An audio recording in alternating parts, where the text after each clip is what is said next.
Buying wait Quang के साथ हुए उस कार एक्सीडेंट के बाद मैं पिछले 6 सालों की सारी मेमोरीज खो देता हूँ, जिस पर आंख खुलते ही अचानक से मेरी एक वाइफ निकल आती है और साथ में एक बच्चा भी जो मुझे लगातार परेशान करता रहता है। कुंगिया, आप होश में आ गए क्या? कुंगिया, मेरी अभी तक शादी भी नहीं हुई है। लगता है आप लोग किसी और को पहचान रहे हैं। जिस पर सामने खड़ा आदमी कहता है कि कौर फैमिली की बड़ी बेटी मुझसे बहुत गहरा प्यार करती है, लेकिन मैं हमेशा उसके साथ बेहद कोल्ड बिहेवियर करता रहा, यहाँ तक कि अपने बच्चे की तरफ भी कभी ध्यान नहीं दिया। इस बार कौ टोंग विदेश में बिजनेस ट्रिप पर गई हुई थी, लेकिन जैसे ही उसे मेरे एक्सीडेंट की खबर मिलती है, वो तुरंत अपना काम छोड़कर 10 घंटे से भी ज्यादा का सफर तय करके वापस लौट आती है, जिस पर अभी जेट लैग से ठीक से आराम भी नहीं कर पाई। और यहाँ आते ही मैं खुद अपने मुंह से उसके साथ रिश्ता होने से इनकार कर देता हूँ, जिसे सुनकर उसके दिल पर क्या बीत रही होगी ये सोचकर ही अजीब लगता है। इसके बाद डॉक्टर आकर कहता है, कुंगिया, आपकी रिपोर्ट आ गई है। आपकी मेमोरी 6 साल पहले जाकर रुक गई है। 6 साल पहले? वो तो जैसे कल की ही बात है। कल ही तो मैंने उस स्कूल ब्यूटी को प्रपोज किया था जिसे मैं 3 साल से पसंद करता था। क्या उसने हाँ बोलते ही मुझसे शादी भी कर ली? जिस पर तभी एक छोटी बच्ची मेरे पास आती है। बेबी, तुम किसी को ढूंढ रही हो? पापा अब मुझे पहचान नहीं रहे, लेकिन पहली बार पापा मुझसे इतनी सॉफ्टली बात कर रहे हैं। मेरा मन कर रहा है कि मैं उनके पास जाऊं। जिस पर मैं उस बच्ची को देखकर हैरान रह जाता हूँ। ये तो स्कूल ब्यूटी की मिनी वर्जन लग रही है। कहीं मेरी वाइफ वही निम निम तो नहीं? लेकिन तभी पता चलता है कि बच्ची बोल नहीं पाती। इस बच्चे को क्या हुआ है? जिस पर उसे देखकर मेरा दिल पूरी तरह मेल्ट होने लगता है और तभी मेरी नजर सामने खड़ी लड़की पर पड़ती है। ये तो कौन निम निम है? चेहरा बिल्कुल स्कूल डेज जैसा ही है, बस पहले से कहीं ज्यादा कोल्ड और मैच्योर लग रही है। ये 100% वही है, वही कौन निम निम जिसने कल ही मेरा कन्फेशन एक्सेप्ट किया था। लेकिन ये 6 साल बाद वाली नियम नियम है। जिस पर दूसरी तरफ नीम नियम मन ही मन सोचती है कि 6 साल पहले अभी वो सब कुछ नहीं हुआ था। उस समय अंथान अभी उससे नफरत नहीं करता था, उसके दिल में सिर्फ वही थी। तभी बच्ची पूछती है, पापा मामा, क्या आप दोनों फिर से लड़ाई कर रहे हो? जिस पर मैं शॉक्ड होकर कहता हूँ, नीम नीम, तुम सच में 6 साल बाद वाली नीम नीम हो? क्या हम दोनों ने सच में शादी कर ली और ये बच्ची सच में हमारी बेबी है? यह सुनते ही बच्ची खुश हो जाती है। पापा ने मुझे बेबी कहा, मैं पापा की बेबी हूँ। जिस पर मैं उसे प्यार से गोद में लेते हुए कहता हूँ, गुड गर्ल। लेकिन फिर सोचने लगता हूँ कि ये बच्ची बोल क्यों नहीं पाती। बाद में नियम नियम से पूछना पड़ेगा। इसके बाद पास खड़ा सर्वेंट हैरानी से कहता है, क्या ये सच में वही बैड टेम्पर वाले कुंगिया हैं? ऐसा लग रहा है जैसे 6 साल पहले वाले कुंगिया वापस आ गए हों। फिर एक आदमी बताता है कि उसे कौ टोंग के पास 6 साल पहले भेजा गया था। उस समय कौ टोंग सिर्फ 18 साल की थी और तब दोनों का रिश्ता बेहद स्वीट हुआ करता था। जब उन्हें बेबी होने की खबर मिली थी तब कुंगिया खुशी से पागल हो गए थे। फिर बच्ची पैदा हुई और दोनों ने शादी भी रजिस्टर कर ली। लेकिन मैरिज सर्टिफिकेट मिलने के बाद अचानक कुंगिया पूरी तरह बदल गए। वो कौ टोंग के साथ कोल्ड बिहेवियर करने लगे, अपनी छोटी बेटी को इग्नोर करने लगे और यूनिवर्सिटी में किसी दूसरी लड़की से प्यार करने लगे। जिस पर सब लोग सोचने लगते हैं कि आज वाला कुंगिया बिल्कुल 6 साल पहले जैसा है। क्या यही उसका असली रूप है और पिछले 6 साल वाला इंसान नकली था? इसके बाद कौ टोंग पूछती है, क्या कुंगिया को सच में मेमोरी लॉस हुआ है? जिस पर सामने वाला जवाब देता है, जी। फिर वो पूछती है, जो मैंने एक्सीडेंट की इन्वेस्टिगेशन करने को कहा था उसका क्या हुआ? उसका कनेक्शन लाम म्याक म्याक से निकलता है। जिस पर पता चलता है कि लाम म्याक म्याक वही लड़की है जिससे यूनिवर्सिटी के दौरान कुंगिया प्यार करता था। इसके बाद 2 दिन गुजर जाते हैं, लेकिन निम निम मुझसे मिलने तक नहीं आती। मैं उसका हस्बैंड हूँ, फिर भी वो एक बार मिलने नहीं आई। कितनी हार्टलेस है। लेकिन तभी मैं अपनी बेटी के साथ खेलते हुए थोड़ा खुश हो जाता हूँ। अच्छा हुआ मेरी बेबी स्कूल के बाद मेरे पास आ जाती है। फिर मैं सोचने लगता हूँ कि ये सब कुछ बहुत अजीब है। मेरा इतना बड़ा एक्सीडेंट हुआ, लेकिन मॉम डैड नहीं आए, सिस्टर नहीं आई, यहाँ तक कि मेरे दोस्त भी नहीं आए। ऐसा लग रहा है जैसे पूरी दुनिया ने मुझे छोड़ दिया हो। पहले अगर मुझे छोटी सी चोट भी लगती थी तो मॉम पूरा दिन परेशान रहती थी। ये सब बहुत गलत लग रहा है। जिस पर मैं डॉक्टर से डिस्चार्ज मांगता हूँ, डॉक्टर मुझे डिस्चार्ज कर दो, यहाँ पड़े पड़े मैं सड़ जाऊंगा। लेकिन सामने वाला कहता है, सॉरी कुंगिया, पहले कौ टोंग की परमिशन चाहिए। जिस पर मैं गुस्से में कहता हूँ, उसे कॉल करो, बोलो मैं उससे मिलना चाहता हूँ। लेकिन सर्वेंट कहता है कि कौ टोंग बाहर काम पर गई हुई है। मुझे भरोसा नहीं। कौन निम निम से बोलो, अगर वो अब भी मुझसे मिलने नहीं आई तो मैं उससे कभी बात नहीं करूंगा। जिस पर मुझे अपने स्कूल डेज याद आने लगते हैं। निम निम बचपन से ही बहुत मेहनत करती थी, दिन में पढ़ाई, रात में काम और घर जाकर अपनी बीमार दादी की देखभाल। वो खुद बहुत कम खाती थी, इतनी पतली थी जैसे कागज हो। उसे देखकर हमेशा दिल दुखता था। जिस पर मैं अक्सर उसे अपने घर डिनर के लिए ले आता था। कभी स्नैक्स देता, कभी खाना पैक करके ले जाता। बस किसी तरह चाहता था कि वो थोड़ा ज्यादा खा ले। नेम नेम, ये चीज केक खाओ, नहीं खाया तो मैं तुमसे बात नहीं करूंगा। चो नेम नेम, मॉम ने ये फ्राइड बॉल्स बनाए हैं, पूरा बॉक्स तुम्हारा है, सब खत्म करना पड़ेगा वरना मैं तुमसे बात नहीं करूंगा। हर बार जब नियम नियम ये सुनती थी कि मैं उससे बात नहीं करूंगा, वो तुरंत सारी चीजें ओबीडियंटली खा लेती थी। जिस पर मुझे उम्मीद होती है कि शायद इस बार भी वही तरीका काम कर जाए। इसके बाद सर्वेंट बताता है, जिस रात आपका एक्सीडेंट हुआ उसी रात बड़ी मिस तुरंत प्लेन पकड़कर वापस आई थी, यहाँ तक कि करोड़ों की डील भी छोड़ दी थी। फिर जब उन्होंने देखा कि आप सेफ हैं तो वो वापस फॉरेन चली गईं नेगोशिएशन कंटिन्यू करने, लेकिन जैसे ही वो एयरपोर्ट पहुंची आपने उन्हें तुरंत वापस आने के लिए धमकी दे दी, जिस पर सर्वेंट नाराज होकर कहता है 40 मिनट का रास्ता उन्होंने सिर्फ 30 मिनट में तय किया। अगर रास्ते में एक्सीडेंट हो जाता तो? जब डॉक्टर ने उन्हें फोन किया था मैं वहीं मौजूद था। मैंने साफ सुना था कि आपने कहा अगर बड़ी मिस तुरंत नहीं आई तो आप कभी उनका चेहरा नहीं देखेंगे। उस समय मैंने उनकी आंखों में साफ पैनिक देखा था। जल्दी हॉस्पिटल चलो, बड़ी मिस आपसे इतना प्यार करती हैं। अगर आप सच में उन्हें इग्नोर कर देते तो वो उनके लिए जान लेने जैसा होता। जिस पर निम्न मुझे देखकर सोचती है कि मेमोरी लॉस के बाद मैं पहले से कहीं ज्यादा नॉर्मल इंसान जैसा लग रहा हूँ, लेकिन फिर भी मैं बेवजह ड्रामा कर रहा हूँ। इसके बाद मैं धीरे से कहता हूँ, सॉरी, मुझे नहीं पता था कि तुम लोग सच में काम पर गए हुए थे। मुझे लगा था ये सब बस मुझसे बचने का बहाना है। जिस पर निम हल्की हैरानी से कहती है, जिंदगी में पहली बार मैं आपके मुंह से इतने पॉलिट वर्ड्स सुन रही हूँ। मैं तुरंत जवाब देता हूँ, गलती मेरी थी, मैं बस बहुत बेचैन हो गया था। फिर मैं कहता हूँ, सॉरी कुंगिया, कोई बात नहीं, गलती मेरी थी। अच्छा हुआ रास्ते में तुम लोगों के साथ कुछ नहीं हुआ। इसके बाद मैं धीरे से निम की तरफ देखकर कहता हूँ, निम आई एम सॉरी, मैं बस तुम्हें बहुत मिस कर रहा था। तुम्हें नहीं पता इन 2 दिनों में मैं कितना बोर्ड हो गया था। ना फोन है ना किसी से कांटेक्ट कर सकता हूँ। मैं तो यहाँ पूरी तरह सड़ गया हूँ। और तभी मुझे उसके पास से आती हुई सीडर परफ्यूम की खुशबू फील होती है। ये सीडर फ्रेग्रेंस, इसे तो सिर्फ 6 साल पहले वाला आन थान ही इस्तेमाल करता था। सॉरी, शायद मैं तुम्हारा ठीक से ख्याल नहीं रख पाई। जिस पर मैं तुरंत कहता हूँ, अरे को फैमिली की बड़ी मिस को भला कौन केयरलेस कह सकता है। असल में इन 2 दिनों में जब लामथान हॉस्पिटल में एडमिट था तब को निम को डर था कि मैं बोर्ड हो जाऊंगा। जिस पर उसने खास तौर पर टीवी के सारे मूवी ऐप्स का प्रीमियम मेंबरशिप रिचार्ज करवाया, साथ में एक केयर टेकर भी अरेंज किया ताकि वो मुझसे बातें करता रहे। लेकिन उसने जानबूझकर मुझे फोन नहीं दिया क्योंकि उसे डर था कि कहीं मैं फिर से लाम म्याक म्याक से कांटेक्ट पुश ना कर लूं।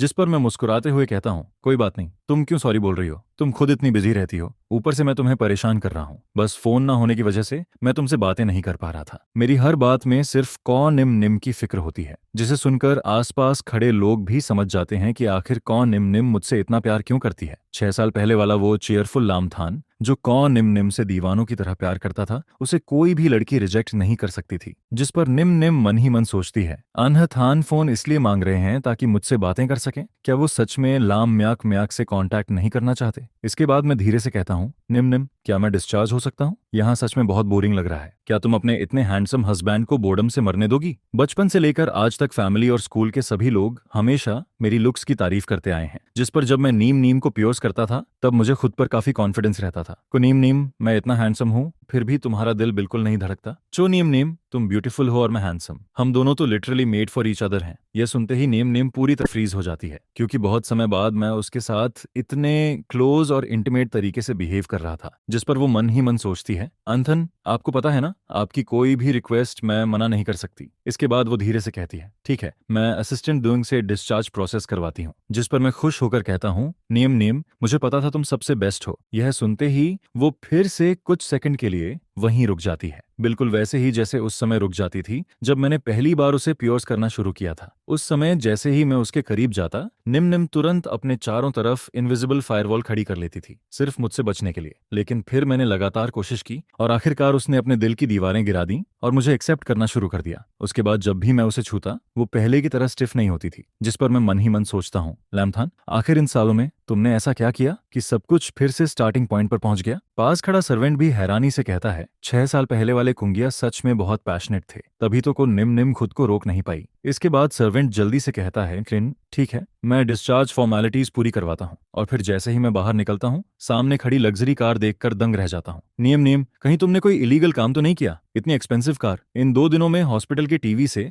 मुझे 2026 की दुनिया के बारे में थोड़ा बहुत समझ आ चुका था, इसलिए मैं पूरी तरह आउटडेटेड नहीं था। लेकिन ये कार कम से कम कई मिलियन युआन की जरूर लग रही थी। जिस पर सर्वेंट तुरंत कहता है, कुंगिया हमारी बड़ी मिस बिल्कुल लीगल बिजनेस करती हैं। मैं ये सुनकर धीरे से पूछता हूँ, तो इन सालों में तुमने बहुत मेहनत की होगी ना? खाली हाथों से यहाँ तक पहुँचना आसान नहीं होता, बहुत स्ट्रगल किया होगा। जिस पर निम बिना हिचकिचाए जवाब देती है, मुझे मेहनत नहीं लगी। उस समय मैं सिर्फ इसलिए काम करती थी ताकि अंथान वो सब कर सकें जो वो चाहते हैं। जब तक अंथान खुश हैं मुझे कोई तकलीफ फील नहीं होती। इसके बाद मैं उनके मंशन पहुंचता हूं और अंदर का नजारा देखकर पूरी तरह शॉक्ड रह जाता हूं। मैंने जिंदगी में इतना बड़ा घर कभी नहीं देखा। को निम ये हाउस खरीदने के लिए तुम्हें कितने साल मेहनत करनी पड़ी होगी? लेकिन सर्वेंट तुरंत बताता है, कुंगिया असल में बड़ी मिस को फैमिली की खोई हुई एल्डेस्ट ग्रैंडडॉटर हैं। ये हाउस उन्हें बचपन में ही गिफ्ट मिला था, बाद में इसे आप दोनों के वेडिंग हाउस में बदल दिया गया। जिस पर मुझे याद आता है कि मैंने टीवी पर किम सिटी की सबसे पावरफुल फैमिली कॉ फैमिली के बारे में देखा था। एक सेंचुरी पुरानी बड़ी फैमिली जिसका बिजनेस पूरे देश में टॉप पर है,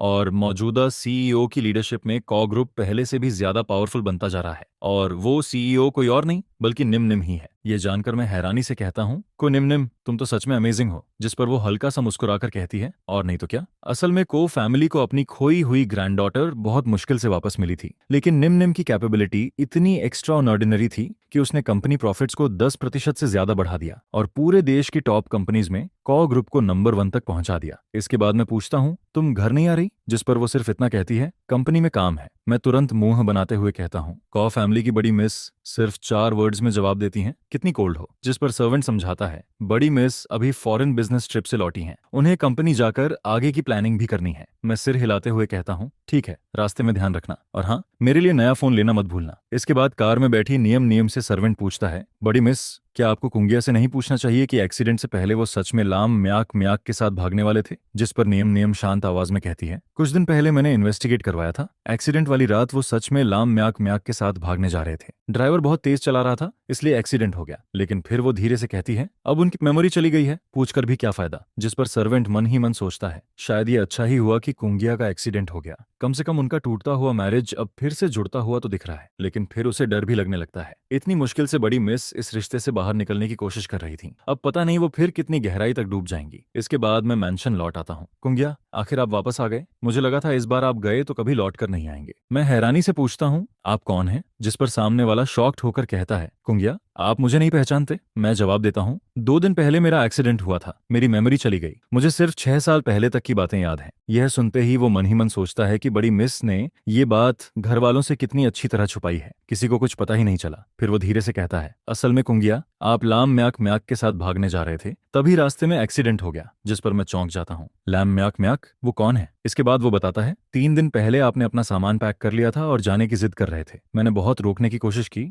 लेकिन हिम्मत नहीं हुई। उस समय आपने कहा था कि ये जगह जेल जैसी लगती है, जहां आपका दम घुटता है। आज रात मैं लैम म्याक म्याक के पास जाऊंगा, कोई मुझे रोक नहीं सकता। यह सुनते ही मुझे एहसास होता है कि मैं सच में इन सालों की सारी बातें भूल चुका हूँ। फिर वो आदमी आगे बताता है, 4 साल पहले जब आप इस मैंशन में रहने आए थे, तब ओल्ड मास्टर ने मुझे यहाँ बटलर बनाकर भेजा था। लेकिन इन 4 सालों में आप पूरी तरह बदल गए थे। बड़ी मिस के साथ आपका बिहेवियर बहुत खराब हो गया था। आप हर दिन उन्हें डांटते, ऑर्डर्स देते, उन्हें ब्लेम करते रहते, यहाँ तक कि अपनी न्यूबॉर्न बेटी तक की परवाह नहीं करते थे। यह सुनते ही मेरा सिर दर्द से भरने लगता है। जिस पर वो तुरंत घबराकर पूछता है, कुंगिया, आप ठीक तो हैं? क्या फिर से हेडेक हो रहा है? सॉरी, शायद मैंने ज्यादा बोल दिया। लेकिन मैं धीरे से कहता हूँ, मैं ठीक हूँ, थैंक यू अंकल। हाँ। यह सुनते ही वो आदमी स्टंड रह जाता है। 4 सालों में कुंगिया हमेशा मेरी कमियां निकालते रहे, लेकिन आज उन्होंने मुझे थैंक यू कहा। फिर वो भावुक होकर कहता है, इसमें थैंक यू बोलने की क्या बात है? बड़ी मिस हमेशा मेरे साथ अच्छा बिहेवियर करती थी, और शुरुआत में कुंगिया भी बहुत अच्छे इंसान थे। आप हमेशा मुझे रिस्पेक्ट देते थे, लेकिन एक रात के बाद अचानक सब बदल गया। कभी कभी तो मुझे लगता था जैसे कुंगिया को मल्टीपल पर्सनैलिटी डिसऑर्डर हो। जिस पर वो गंभीर होकर पूछता है, कुंगिया, क्या आपने कभी सोचा है, अगर आपकी मेमोरी वापस आ गई तो क्या आप फिर पहले जैसे बन जाएंगे? यह सुनते ही मैं अंदर तक हिल जाता हूँ। क्या मुझे किसी भूत ने पॉजेस कर लिया था?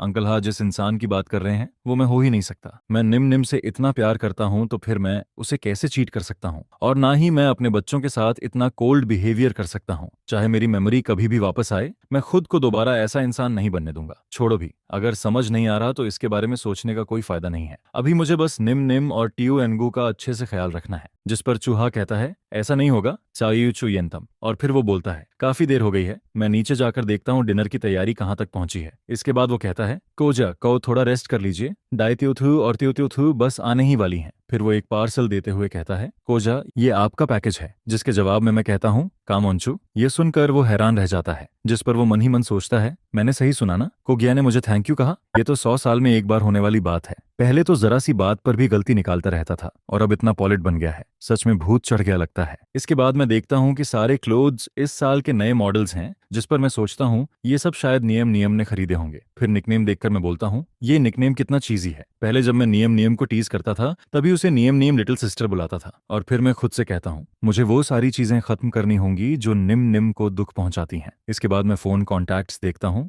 और सोचता हूँ, इस इंसान को मैं नहीं जानता, शायद कोई क्लासमेट या कॉलेग होगा। फिर मुझे पता चलता है कि निम ने मेरे लिए छुट्टी अप्लाई कर दी थी। जिस पर मैं सोचता हूँ, नीम सच में बहुत केयरिंग है। इसके बाद मुझे याद आता है कि मेरा टूटा हुआ फोन अभी भी हॉस्पिटल में पड़ा है, जिस पर मैं सोचता हूँ उसने जरूर देखा होगा। शायद वो नहीं चाहती कि मैं लाम म्याक म्याक से कांटेक्ट करूं, इसलिए नया फोन नहीं दिया। वैसे कोई भी उसकी जगह होता तो यही करता। इसके बाद मैं सोचता हूँ सर, डैड कहाँ है, मॉम कहाँ है, सिस्टर कहाँ है, और डोंगथ्यू कीत भी नहीं दिख रहा। यहाँ कोई क्यों नहीं है? जिस पर चूहा की बात याद आती है कि मैंने फैमिली से सारे रिश्ते तोड़ दिए थे। ये सोचकर मैं शॉक हो जाता हूँ, क्या ये सच है? फिर मैं देखता हूँ कि सबको मैंने ब्लैकलिस्ट डैकलिस्ट कर रखा है, जिस पर मैं खुद से कहता हूँ मैं इतना घटिया कैसे हो गया? पिछले 4 सालों में क्या मैं दिमाग से खराब था? इसके बाद चूहा बताता है, उस वक्त कॉजिद पकड़ चुका था कि लाम म्याक म्याक के साथ ही रहेगा। तुम्हारे डैड, मॉम और सिस्टर ने बहुत रोका था, यहाँ तक कि तुम्हारा बचपन का दोस्त भी कई बार समझाने आया था, लेकिन तुम ऐसे बिहेव कर रहे थे जैसे किसी ने तुम पर मैजिक कर दिया हो। तुम्हें लगता था कि सब तुम्हारे प्यार के खिलाफ हैं, और फिर तुमने खुद फैमिली से सारे रिश्ते खत्म करने का ऐलान कर दिया। यह सुनकर मैं तुरंत अपनी सिस्टर को मैसेज करता हूँ, लेकिन उसने मुझे ब्लॉक कर रखा होता है। एक मैसेज का भी रिप्लाई नहीं आता। फिर मैं डोंगथ्यू किएट को चेक करता हूँ, लेकिन उसने तो मुझे अनफ्रेंड तक कर दिया था, जिस पर मैं बोलता हूँ अच्छा हुआ उसका नंबर अभी भी मेरे पास है। लेकिन कॉल लगाते ही सामने से आवाज आती है,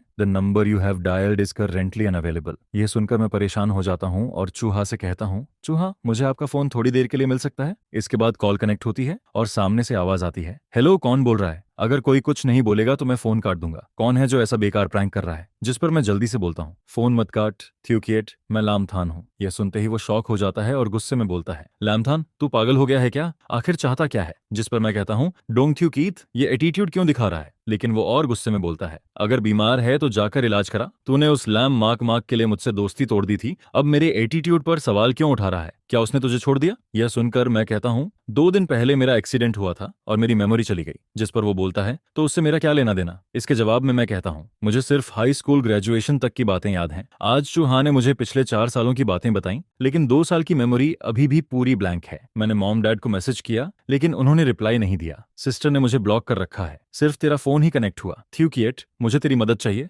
यह सुनकर वो शॉक हो जाता है और बोलता है, क्या तेरी पूरे 6 साल की मेमोरी गायब हो गई? फिर मैं कहता हूँ, हम मिलकर बात करते हैं। मुझे जानना है कि पिछले 6 सालों में आखिर क्या हुआ था, मैं ऐसा इंसान कैसे बन गया। जिस पर वो कहता है, ठीक है, थोड़ी देर में टी हाउस में मिलते हैं। लेकिन मैं जवाब देता हूँ, अभी नहीं, थोड़ी देर में निम निम और तेओ नगू घर आ जाएंगी। मैं पहले उनके साथ रहना चाहता हूँ। मैं सच में बहुत बुरा हस्बैंड और फादर रहा हूँ। यह सुनकर वो हैरान हो जाता है और पूछता है, लामथान तुझे सच में कुछ याद नहीं? क्योंकि पिछले कई सालों में मैं कभी घर पर वाइफ और डॉटर का इंतजार नहीं करता था। फिर वो कहता है, चल ठीक है, कल सैटरडे है, कल मिलते हैं। जिसके जवाब में मैं कहता हूँ, ठीक है, और हाँ, मेरी फ्रेंड रिक्वेस्ट एक्सेप्ट कर लेना। इसके बाद टीयू एनगू घर लौटी है और मैं उसका बैग पकड़ लेता हूँ, जिस पर वो खुशी से बोलती है, पापा इतने जेंटल हैं, पापा बहुत अच्छे हैं। ये देखकर मैं सोचता हूँ, मैंने सिर्फ उसका बैग पकड़ा और वो इतनी खुश हो गई। फिर मैं निम निम से पूछता हूँ, क्या हुआ? जिसके जवाब में वो बोलती है, कुछ नहीं, लेकिन अंदर ही अंदर जेलस हो रही होती है, क्योंकि उसे लगा था कि मैंने उसे बेबी कहा है। इसके बाद डिनर तैयार हो जाता है, जिस पर मेड कहती है, कोगिया दाई तियोथुर, डिनर रेडी है। मैं टेबल देखकर बोलता हूँ, ये सब मेरी फेवरेट डिशेज हैं।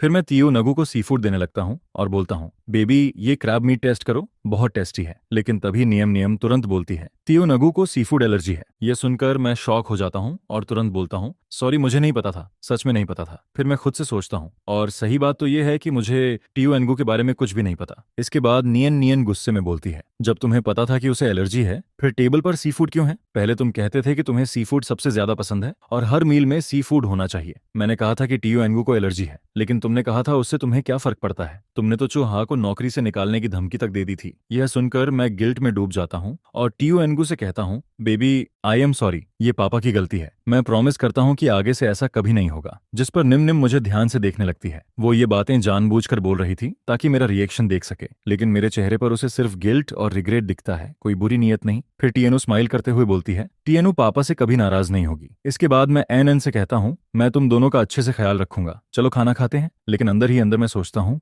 नीम नीम अब मुझ पर भरोसा नहीं करती, वो मुझसे बहुत कॉशियस रहती है। शायद हाई स्कूल वाले फायरवॉल से भी ज्यादा मजबूत दीवार बना ली है उसने, लेकिन मैं उसे फिर से प्यार करने पर मजबूर कर दूंगा। इसके बाद रात के 8 बज जाते हैं, लेकिन नीम नीम अभी भी ओवरटाइम कर रही होती है, जिस पर मैं उसके कमरे के बाहर जाकर पूछता हूँ, नीम नीम क्या मैं अंदर आ सकता हूँ? वो पूछती है, क्या बात है? फिर मैं उसके लिए मिल्क लेकर जाता हूँ और बोलता हूँ, ये मिल्क पी लो, अभी गर्म है। लेकिन यह देखकर वो सस्पिशियस हो जाती है और बोलती है, इस बार इसमें क्या मिलाया है? फिर गुस्से में कहती है, लामथान इस बार एक्टिंग भी नहीं कर रहे। जैसे ही तुम्हें पता चला कि मुझे नया प्रोजेक्ट मिला है, तुम ड्रग मिला हुआ मिल्क लेकर आ गए ताकि मैं बेहोश हो जाऊं और तुम ऑफिस में घुसकर बिजनेस सीक्रेट्स चुराकर उस लैम म्याक म्याक को दे सको। यह सुनकर मैं तुरंत बोलता हूँ, मैंने इसमें कुछ नहीं मिलाया, ये सिर्फ एक ग्लास मिल्क है, मैं बस देख रहा था कि तुम बहुत टायर्ड हो। इसके बाद मैं उसके स्टडी रूम में जाता हूँ और शॉक्ड होकर बोलता हूँ, ये तो डैड की स्टडी रूम से भी दोगुना बड़ा है। फिर मैं निम निम से कहता हूँ, मुझे नहीं पता तुम जिस बात का जिक्र कर रही हो वो कब की है, लेकिन हाई स्कूल वाला लाम थान ऐसा इंसान नहीं था। आगे से मैं कभी भी तुम्हें और टीयू एनगू को हर्ट नहीं करूंगा। अब से हम अच्छे से रहेंगे, ठीक है?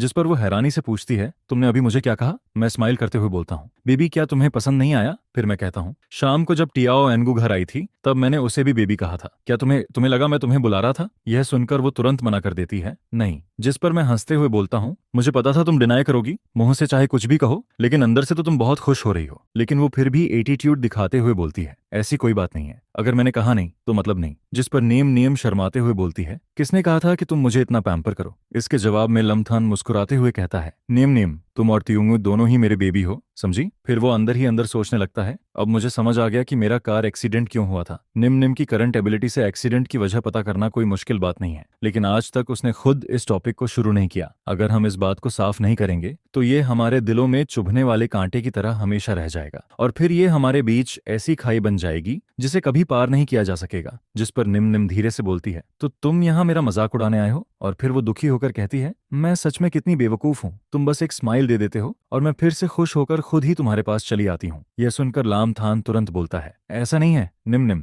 मैंने कभी अपना दिल नहीं बदला। मुझे खुद नहीं पता कि उस वक्त अचानक मैं किसी और को क्यों पसंद करने लगा। मैं इस चीज को समझा भी नहीं पा रहा, सच में बहुत अजीब लगता है। फिर वो आगे कहता है, मैंने को निम से इतने साल प्यार किया, लेकिन फिर अचानक ना जाने क्यों किसी और की तरफ अट्रैक्ट हो गया। लेकिन निम शुरू से आखिर तक मैं सिर्फ तुमसे प्यार करता हूँ। पिछले कुछ सालों में जो भी अजीब चीजें हुई हैं, मैं सबकी सच्चाई पता लगाऊंगा। यह सुनकर निम की आंखें भर आती हैं और वो पूछती है, अंथन क्या मैं अभी भी तुम पर भरोसा कर सकती हूँ? जिस पर लमथन उसकी तरफ देखते हुए कहता है, सलाम चो निम 24 साल वाले लमथन पर तुम भरोसा ना भी करो, लेकिन 18 साल वाला लमथन तुम्हें कभी धोखा नहीं देगा, समझी? इसके बाद वो थोड़ा एक्टिंग करते हुए बोलता है, चो निम मैं अभी अभी उठा हूं और सब कुछ ऐसा हो गया, ऊपर से तुम मेरे साथ ऐसा बिहेवियर कर रही हो, मुझे बहुत हर्ट हो रहा है। यह सुनकर नियम तुरंत सॉफ्ट पड़ जाती है और धीरे से बोलती है, ठीक है मेरी गलती है। फिर लाम थान प्यार से कहता है, नियम बहुत देर हो गई है, अब जाकर रेस्ट करो, अब तुमको फैमिली की इल्डस्ट मिस हो, तुम्हें इतना हार्ड वर्क करने की जरूरत नहीं है। जिस पर वो मुस्कुराकर जवाब देती है, लेकिन मैं चाहती हूँ कि अन्नमल्याङ्व थान वो सब कर सके जो उसे पसंद है। यह सुनकर लाम थान अंदर ही अंदर इमोशनल हो जाता है, वो इतनी मेहनत सिर्फ मेरे लिए कर रही है। फिर वो कहता है, को निम अब तुम पहले से बहुत कैपेबल हो चुकी हो, खुद को इतना मत थकाओ वरना तुम्हारी बॉडी इसे हैंडल नहीं कर पाएगी। जिस पर निम हल्का सा मुस्कुराती है और लाम थान बोलता है, हाँ को निम मैं तुम्हारी तारीफ कर रहा हूँ। इसके बाद लाम थान कहता है, निम मैं टियाओ एनगू से थोड़ी प्राइवेट बात करना चाहता हूँ। जिस पर वो थोड़ा वरीड होकर उसे देखने लगती है। यह देखकर लाम थान तुरंत कहता है, डोंट वरी, मैं उसके साथ पहले जैसा बिहेवियर नहीं करूंगा, मैं बस उससे अकेले में बात करना चाहता हूँ। इसके बाद वो टियाओ एनगू के पास जाता है और प्यार से बोलता है, बेबी पापा से इतना डरती क्यों हो? फिर वो पूछता है, तुम क्या पढ़ रही हो? जिस पर टियो एनगू किताब दिखाते हुए बोलती है, हिस्ट्री ऑफ टाइम। ये देखकर लाम थान शॉक हो जाता है और सोचता है, ये वही बुक है जिसे 18 साल की उम्र में मैं छूने की हिम्मत नहीं करता था, और टियो एनगू सिर्फ 14 साल की उम्र में इसे पढ़ रही है। फिर वो सोचता है, नीम की जेन्स सच में बहुत स्ट्रांग है। हाई स्कूल में वो लगातार 3 साल टॉपर रही थी, हर तरह के अवार्ड्स जीतते जीतते उसके हाथ तक थक जाते थे, और फिर उसे सीधे सबसे टॉप एकेडमी में एडमिशन मिला था। जिस पर वो टियो एनगू से कहता है, तुम तो बहुत अमेजिंग हो, इधर आओ, पापा तुम्हें हक करेगा। लेकिन जैसे ही वो उसे गले लगाने की कोशिश करता है, TUION GUR डर जाती है। यह देखकर LAMTHAN को CHUHA की बातें याद आती हैं। पहले वो हमेशा TUIONGUR को IGNORE करता था। जब भी वो LAMMACMAC को ढूंढने जाता, TUIONGUR को अकेले किड्स रूम में छोड़ देता था। चाहे वो कितना भी रोती, उसे कोई फर्क नहीं पड़ता था, यहाँ तक कि उसने उसे धक्का तक दिया था। ये सब याद आते ही उसका दिल टूट जाता है। जिस पर वो धीरे से बोलता है, बेबी पापा को माफ कर दो, पहले पापा ने तुम्हारे साथ अच्छा बिहेवियर नहीं किया, लेकिन अब कभी ऐसा नहीं होगा। बेबी पापा सच में सॉरी है। और फिर पहली बार TNU उसे हक कर लेती है। जिस पर वो शॉक होकर सोचता है, मैंने उसे हक किया और ये पहली बार है जब उसने मुझे अपनाया। इसके बाद वो महसूस करता है कि TN कांप रही है। जिस पर वो तुरंत पूछता है, क्या हुआ बेबी, क्या पापा ने तुम्हें हर्ट कर दिया? फिर वो अंदर ही अंदर खुद को ब्लेम करता है, जरूर मेरी वजह से ऐसा हुआ, पिछले कुछ सालों में मैंने उससे बहुत बुरी बातें कही थी, इसलिए वो अब भी डर रही है। फिर वो प्यार से कहता है TUEAONGUR,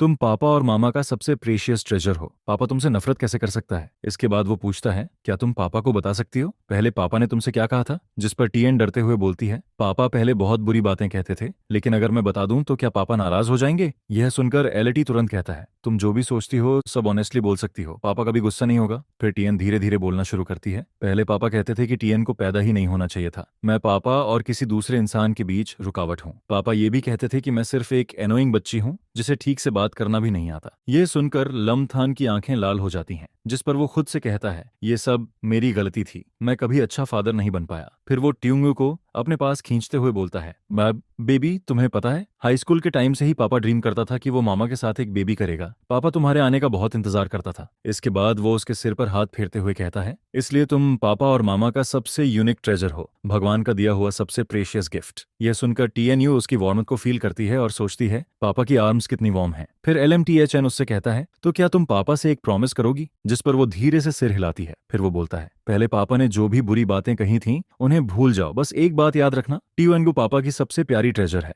इसके बाद वो प्यार से कहता है, अब बहुत देर हो गई है, जल्दी सो जाओ। और फिर वो सोचता है, उम्मीद है इन बातों के बाद वो धीरे धीरे अपना दिल खोलेगी, मुझसे डरना बंद करेगी और मुझे एक्सेप्ट करेगी। लेकिन तभी वो देखता है कि TUIONGUR अभी भी जाग रही है। जिस पर वो पूछता है, अरे अभी तो पापा ने कहा था कि गुड गर्ल बनकर सो जाओ। फिर वो प्यार से पूछता है, TUIONGUR, क्या आज तुम खुश हो? जिस पर TNU मुस्कुराते हुए बोलती है, हाँ। फिर वो पूछता है, तो मामा को बताओ आज इतना खुश क्यों हो? इसके जवाब में TNU एक्साइटेड होकर बोलती है, क्योंकि आज पापा ने मेरे साथ बहुत अच्छा बिहेवियर किया, उन्होंने मुझे खाना सर्व किया, मेरा माउथ साफ किया, मुझे हक किया और मुझे ट्रेजर भी कहा। पापा ने यह भी कहा कि मैं भगवान का दिया हुआ सबसे प्रेशियस गिफ्ट हूँ। यह सुनकर निम की आंखें नम हो जाती हैं। फिर वो पूछती है, तो क्या तुम्हें आज वाले पापा पसंद है? जिस पर नरेशन चलता है। हालांकि TUN को ज्यादा बात नहीं करती, लेकिन वो बहुत स्मार्ट है। वो भी अपनी माँ की तरह डरती है कि आज वाला लाम थान बस थोड़े समय के लिए है और फिर वो दोबारा उन्हें छोड़कर चला जाएगा। फिर निम एनगू को गले लगाकर कहती है, गुड गर्ल, मामा कोशिश करेगी कि आज वाले पापा कभी हमसे दूर ना जाएं। इसके बाद रात में लाम थान फोन चेक करता है और सोचता है, नियम अभी तक वापस नहीं आई। फिर वो खुद से कहता है, आखिर मैं इस औरत से कितना प्यार करता था, मैंने तो उसके मैसेजेस के स्क्रीनशॉट्स तक सेव करके रखे हैं। लेकिन फिर वो ध्यान से चैट पढ़ता है और शॉक हो जाता है। जिस पर वो सोचता है, रुको, ज्यादातर चैट्स में तो मैं अकेला ही बोल रहा हूँ, मैं दर्जनों मैसेजेस भेजता हूँ और सामने से मुश्किल से कुछ रिप्लाईज आते हैं, और जब भी वो खुद बात शुरू करती है तो सिर्फ निम की कंपनी की इन्फॉर्मेशन पूछने के लिए। फिर वो गुस्से में सोचता है, मैं ऐसी औरत को कैसे पसंद कर सकता था। इसके बाद वो खुद से कंपेयर करने लगता है, न वो निम जितनी खूबसूरत है, न उसकी बॉडी उतनी अच्छी है, और फैमिली बैकग्राउंड तो बिल्कुल भी नहीं। आखिर मैंने उसमें ऐसा क्या देखा? फिर उसे याद आता है कि 2 दिन हॉस्पिटल में रहने के बावजूद उस औरत ने उसकी कोई चिंता नहीं की, सिर्फ बाद में एक मैसेज भेजा जिसमें लिखा था, लम्थन, इसका क्या मतलब है? 3 दिन पहले हमने एयरपोर्ट पर साथ भागने का प्लान किया था, तुम आए क्यों नहीं? मैं पूरा दिन एयरपोर्ट पर तुम्हारा इंतजार करती रही, ठंडी हवा में पूरी रात खड़ी रही, मैंने तुम्हें कॉल किया, मैसेजेस किए, लेकिन तुमने जवाब नहीं दिया। क्या आप मेरे साथ गोस्टिंग खेल रहे हो? ठीक है, बहुत अच्छा, बाद में पछताना मत, मैं अभी तुम्हें ब्लॉक कर रही हूँ। यह पढ़ते ही लाम थान को घिन आने लगती है। जिस पर वो बोलता है, इस औरत का टोन सुनकर ही मुझे उल्टी आने लगती है, दफा हो जाओ, चाहे दुनिया खत्म हो जाए, मैं तुम्हारे साथ नहीं रहूंगा, तुम्हें ब्लॉक करने की जरूरत नहीं, मैं खुद तुम्हें डिलीट करता हूँ। इसके बाद वो तुरंत उसे डिलीट कर देता है और राहत की सांस लेते हुए बोलता है, अब जाकर सुकून मिला। दूसरी तरफ लाम म्याक गुस्से में फोन देखती है और बोलती है, लाम थान ने मुझे डिलीट कर दिया? अच्छा, बहुत अच्छा, मेरी फ्रेंड लिस्ट से मुझे हटाने की हिम्मत कैसे हुई इसकी? लाम थान, बाद में पछताना मत। इसके बाद लम थान फोन के सेव्ड फोल्डर को चेक करता है। वहां ज्यादातर चैट्स और स्क्रीनशॉट्स सिर्फ लम मैक से जुड़े हुए होते हैं। जिस पर वो सोचता है कि क्या और कुछ नहीं है? फिर उसकी नजर एक फाइल पर जाती है और वो बोलता है, ये तो किसी वर्क रिलेटेड चीज जैसी लग रही है, क्या ये इंसान उन नए कॉलेग्स में से है जिनसे मैं पिछले कुछ सालों में मिला था? जिस पर लाम थान खुद से कहता है, छोड़ो, अभी इसे रहने देता हूँ, क्या पता बाद में काम आ जाए। फिर वो इधर उधर देखते हुए बोलता है, नीम अभी तक वापस क्यों नहीं आई? इसके बाद उसकी नजर एक अजीब निकनेम पर पड़ती है, जिस पर वो शॉक होकर बोलता है, ये कैसा अजीब निकनेम है, ये काम तो मैं कभी नहीं कर सकता। और तभी अचानक वो खुद से बातें करने लगता है, मुझे नहीं पता तू कौन है, लेकिन तुरंत मेरे शरीर से बाहर निकल जा। तूने मेरी बॉडी का इस्तेमाल करके नियम और त्युंग्यू को हर्ट करने की हिम्मत कैसे की? अगर फिर ऐसा किया ना तो मैं किसी मास्टर को बुलाकर तेरी सोल तक उड़ा दूंगा। इसके बाद रात में वो रूम के बाहर खड़ा होकर पूछता है, नीम तुम अभी तक बेडरूम में क्यों नहीं आई? जिस पर नीम शांत आवाज में बोलती है, मैं लिविंग रूम में सोती हूँ, हम काफी समय से अलग अलग रूम्स में सो रहे हैं। यह सुनते ही लम्थन हैरान रह जाता है, अलग रूम्स? हम हस्बैंड वाइफ फिर अलग कैसे सो सकते हैं? इसके बाद वो उसके पास जाकर बोलता है, मैं तुम्हारे साथ सोने आया हूँ। यह सुनकर नियम का दिल तेजी से धड़कने लगता है। क्योंकि बहुत समय हो गया था जब लम्थन उसके इतना करीब आया हो। फिर लम्थन मुस्कुराकर कहता है, अब हम हस्बैंड वाइफ हैं तो एक ही बेड पर सोना नॉर्मल बात है ना। जिस पर नियम नियम घबराकर बोलती है, अंथन ऐसा मत करो। लेकिन तभी लम्थन उसके करीब आकर धीरे से कहता है, निम निम तुमसे बहुत अच्छी खुशबू आ रही है। और फिर वो अंदर ही अंदर सोचता है, मैं अभी पूरी तरह निम निम की खुशबू से घिरा हुआ हूँ, अभी मैं सच में बहुत खुश हूँ। इसके बाद वो अचानक बोलता है, मुझे वो मास्टर बेडरूम बिल्कुल पसंद नहीं है। वहाँ एक अजीब सी फीलिंग आती है। जब भी सोचता हूँ कि उसी रूम में रहते हुए मैं 4 साल तक किसी दूसरी औरत को पसंद करता रहा तो मुझे खुद से घिन आने लगती है। यह सुनकर निम निम शॉक होकर पूछती है, अनथान तुम क्या कह रहे हो। जिस पर वो तुरंत बोलता है, निम निम चलो हम मास्टर बेडरूम को रेनोवेट करते हैं। अंदर जो चीजें बिक सकती हैं उन्हें बेच देंगे, जो नहीं बिकेंगी उन्हें फेंक देंगे। मुझे वहां की कोई चीज पसंद नहीं है। सब साफ होने के बाद हम फिर से वहां साथ रहेंगे। कल मैं चूहा से कह दूंगा। फिर वो प्यार से बोलता है, नीम नीम बहुत रात हो गई है, जल्दी लेट जाओ, अब सोने का टाइम हो गया। जिस पर नीम नीम शर्माते हुए बोलती है, मैं पहले नहाकर आती हूँ, तुम सो जाओ। यह सुनकर लम्थन हंस देता है और धीरे से बोलता है, नीम नीम गुड नाइट। इसके बाद अगली सुबह वो देर तक सोता रहता है और फिर आंख खुलते ही खुश होकर सोचता है, वाह आज तो सीधे 9:30 बजे तक सो गया। कुछ दिन पहले तक कॉलेज एंट्रेंस एग्जाम की वजह से रोज रात 12 बजे सोता था और सुबह 5 बजे उठ जाता था। अब बिना अलार्म के खुद उठ रहा हूँ, कितना अच्छा लग रहा है। तभी निम निम तैयार होकर बाहर जाने लगती है और बोलती है, आनथान मैं ऑफिस जा रही हूँ। बेडरूम रेनोवेशन के बारे में मैंने चूहा को बता दिया है, कोई जरूरत हो तो कॉल कर लेना। जिस पर लामथान तुरंत रिप्लाई करता है, तुआन लेन बाशा, आदेश मिल गया मेरी वाइफ, लव यू। यह मैसेज देखते ही निम निम का दिल जोर से धड़कने लगता है। उधर कंपनी में एक एम्प्लॉय प्रोजेक्ट रिपोर्ट दे रहा होता है, लेकिन वो घबराया हुआ सोचता है, प्रोजेक्ट में गलती हो गई, फिर भी कोटोंग कुछ बोल क्यों नहीं रही, कहीं मुझे जॉब से निकालने वाली तो नहीं। और फिर वो डरते हुए सोचता है, नहीं नहीं ऐसा नहीं हो सकता, ऊपर बूढ़ी माँ है, नीचे छोटे बच्चे हैं, ऊपर से घर का 32 साल वाला लोन भी बाकी है। तभी नियम नियम के फोन पर लम्थान का दूसरा मैसेज आता है, तुआन लन बासा लव यू। और फिर वो मैसेज देखकर ब्लश करने लगती है। जिस पर वो मन ही मन बोलती है, अनथान ने मुझे वाइफ कहा और लव यू भी बोला। इसके बाद उसका मूड तुरंत अच्छा हो जाता है। जिस पर सारे एम्प्लॉयज राहत की सांस लेते हैं और सोचते हैं, बच गए, आज कोटोंग का मूड अच्छा है। तभी एक एम्प्लॉय पूछता है, कोटोंग डिजाइन डिपार्टमेंट का हेड अचानक कॉन्ट्रैक्ट तोड़कर चला गया, क्या हमें नया इंसान हायर करना चाहिए। जिस पर नियम नियम शांत होकर बोलती है, बाकी काम तुम लोग हैंडल कर लो, और कोई इश्यू है। ये सुनकर सारे लोग जल्दी से बोलते हैं, नहीं नहीं और कोई प्रॉब्लम नहीं है। और फिर वो लोग मन ही मन सोचने लगते हैं, पहले जब भी प्रोजेक्ट में छोटी सी गलती होती थी कोटोंग बहुत गुस्सा हो जाती थी। फिर उन्हें उसकी पुरानी बातें याद आने लगती हैं, इतना छोटा काम भी ठीक से नहीं कर सकते, इतनी हाई सैलरी किस बात की ले रहे हो, बेसिक मिस्टेक्स तक कर देते हो, अगर दोबारा ऐसी गलती हुई तो खुद रेजिग्नेशन दे देना। जिस पर सारे लोग सोचते हैं, पिछले 4 सालों में पता नहीं कोटोंग को क्या हो गया था, उनका मूड हर दिन बदलता रहता था, लेकिन आज वो सरप्राइजिंगली बहुत जेंटल हैं। फिर एक एम्प्लॉय धीरे से बोलता है, अभी जब कोटोंग फोन देख रही थी, कॉन्टैक्ट नेम लामथान था और मैंने स्निक करके एक लाइन भी देखी, उसमें लिखा था लव यू। यह सुनकर बाकी लोग तुरंत समझ जाते हैं, ओह इसलिए आज कोटोंग इतनी खुश हैं। चाहे 4 सालों में उनका रिलेशनशिप कितना भी खराब क्यों ना हुआ हो, लेकिन कौगिया की जगह उनके दिल में कभी नहीं बदली। इसके बाद सीन घर पर शिफ्ट होता है। लामथान उठकर पूछता है, त्याओनगु घर पर नहीं है। जिस पर चूहा जवाब देता है, कोगिया त्याओथू हर सैटरडे साइकोलॉजिकल काउंसलिंग के लिए जाती है। यह सुनकर लामथान चौंक जाता है, साइकोलॉजिस्ट। जिस पर चूहा धीरे से कहता है, असल में TUIETHU छोटी उम्र से म्यूट नहीं थी, जब वो लगभग 1 साल की थी तब उसका पहला वर्ड पापा था और दूसरा मामा। यह सुनकर लामथान बेचैन हो जाता है और पूछता है, फिर बाद में क्या हुआ। जिस पर चूहा भारी आवाज में बोलता है, 3 साल की उम्र के बाद TUIUTHUR ने बोलना बंद कर दिया। जब हमने जांच की तो CCTV फुटेज में पता चला कि आपने कई बार उसे स्टोरेज रूम में अकेला बंद किया था और फिर उसे वहीं छोड़कर चले जाते थे। यह सुनते ही LAMTHAN का चेहरा सफेद पड़ जाता है। फिर CHUHA आगे कहता है, और वही पहली बार था जब चोडाई त्यूथू आप पर बहुत ज्यादा गुस्सा हुई थी। जिस पर लम्थन कांपती आवाज में पूछता है, फिर मैंने क्या कहा था। चूहा धीरे से जवाब देता है, आपने कहा था कि अगर डिवोर्स नहीं किया तो आप हमेशा ट्यूंगू के साथ ऐसा ही बिहेवियर करेंगे। यह सुनकर लम्थन पूरी तरह टूट जाता है। फिर चूहा कहता है, उस वक्त डाई त्यूथू ऐसी लग रही थी जैसे पूरी तरह बिखर जाएंगी। 2 साल हो गए लेकिन वो सीन आज भी मेरी आंखों के सामने है। इसके बाद वो भावुक होकर कहता है, कोजा डाई त्यूथू आपसे बहुत प्यार करती हैं, त्योंगू से भी।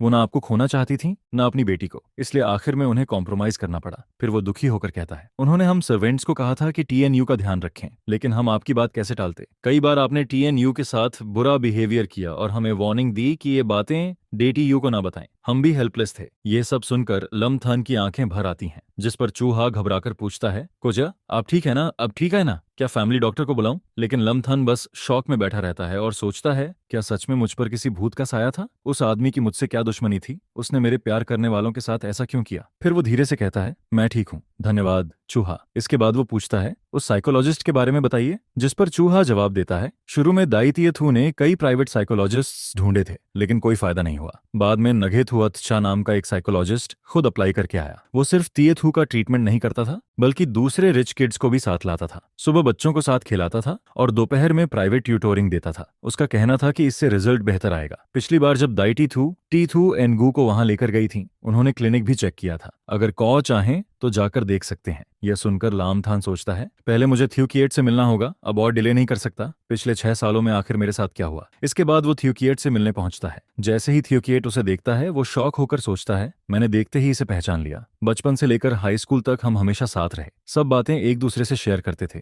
लेकिन आज इसका ड्रेसिंग स्टाइल बिल्कुल अलग है। ना वो फ्लैशी लुक, ना वो एक्सपेंसिव स्टाइल। ये तो बिल्कुल 18 साल वाले लामथान जैसा लग रहा है। क्या सच में 18 साल वाला लामथान वापस आ गया? तभी लामथान हंसते हुए बोलता है, अरे यार थ्यूकिएट, तू तो अब इतना हैंडसम हो गया। जिस पर थ्यूकिएट तुरंत बोलता है, लामथान, हमारी दोस्ती खत्म हो चुकी थी। लेकिन लमथन तुरंत उसके सामने हाथ जोड़ देता है और बोलता है, मत कर यार, मेरी गलती थी, सच में गलती थी। यह देखकर थ्यूकिएट पूरी तरह कंफ्यूज हो जाता है और पूछता है, तुझे सच में मेमोरी लॉस हुआ है? जिस पर लमथान हाथ उठाकर बोलता है, मैं आसमान की कसम खाता हूं, अगर मैंने आधा शब्द भी झूठ बोला हो तो ऊपर वाला अभी के अभी मुझ पर बिजली गिरा दे। अभी मुझे बस इतना याद है कि हम दोनों ने कॉलेज एंट्रेंस एग्जाम खत्म होने के बाद साथ में BBQ खाने का प्लान बनाया था। जिस पर वो कहता है, चल ठीक है, तेरे इस 18 साल वाले चेहरे की वजह से अभी के लिए तुझे माफ कर देता हूँ। इसके बाद वो पूछता है, लेकिन आखिर हम दोनों ने रिश्ता तोड़ा ही क्यों था? हमारी दोस्ती तो बचपन से थी, फिर ऐसा क्या हो गया था? जिस पर दूसरा कहता है, क्या ये सब तेरी उस सुंदर लड़की लिन मोमो की वजह से नहीं हुआ था? और वो दूसरा लड़का, उसका नाम क्या था? सुमिन। जिस पर उसे अचानक याद आता है कि क्या वही इंसान उसके फोन में सुसिमिंग नाम से सेव था। इसके बाद उसे 6 साल पुरानी बातें याद आने लगती हैं। कॉलेज एंट्रेंस एग्जाम खत्म होने के बाद उसने और गू नियानयान ने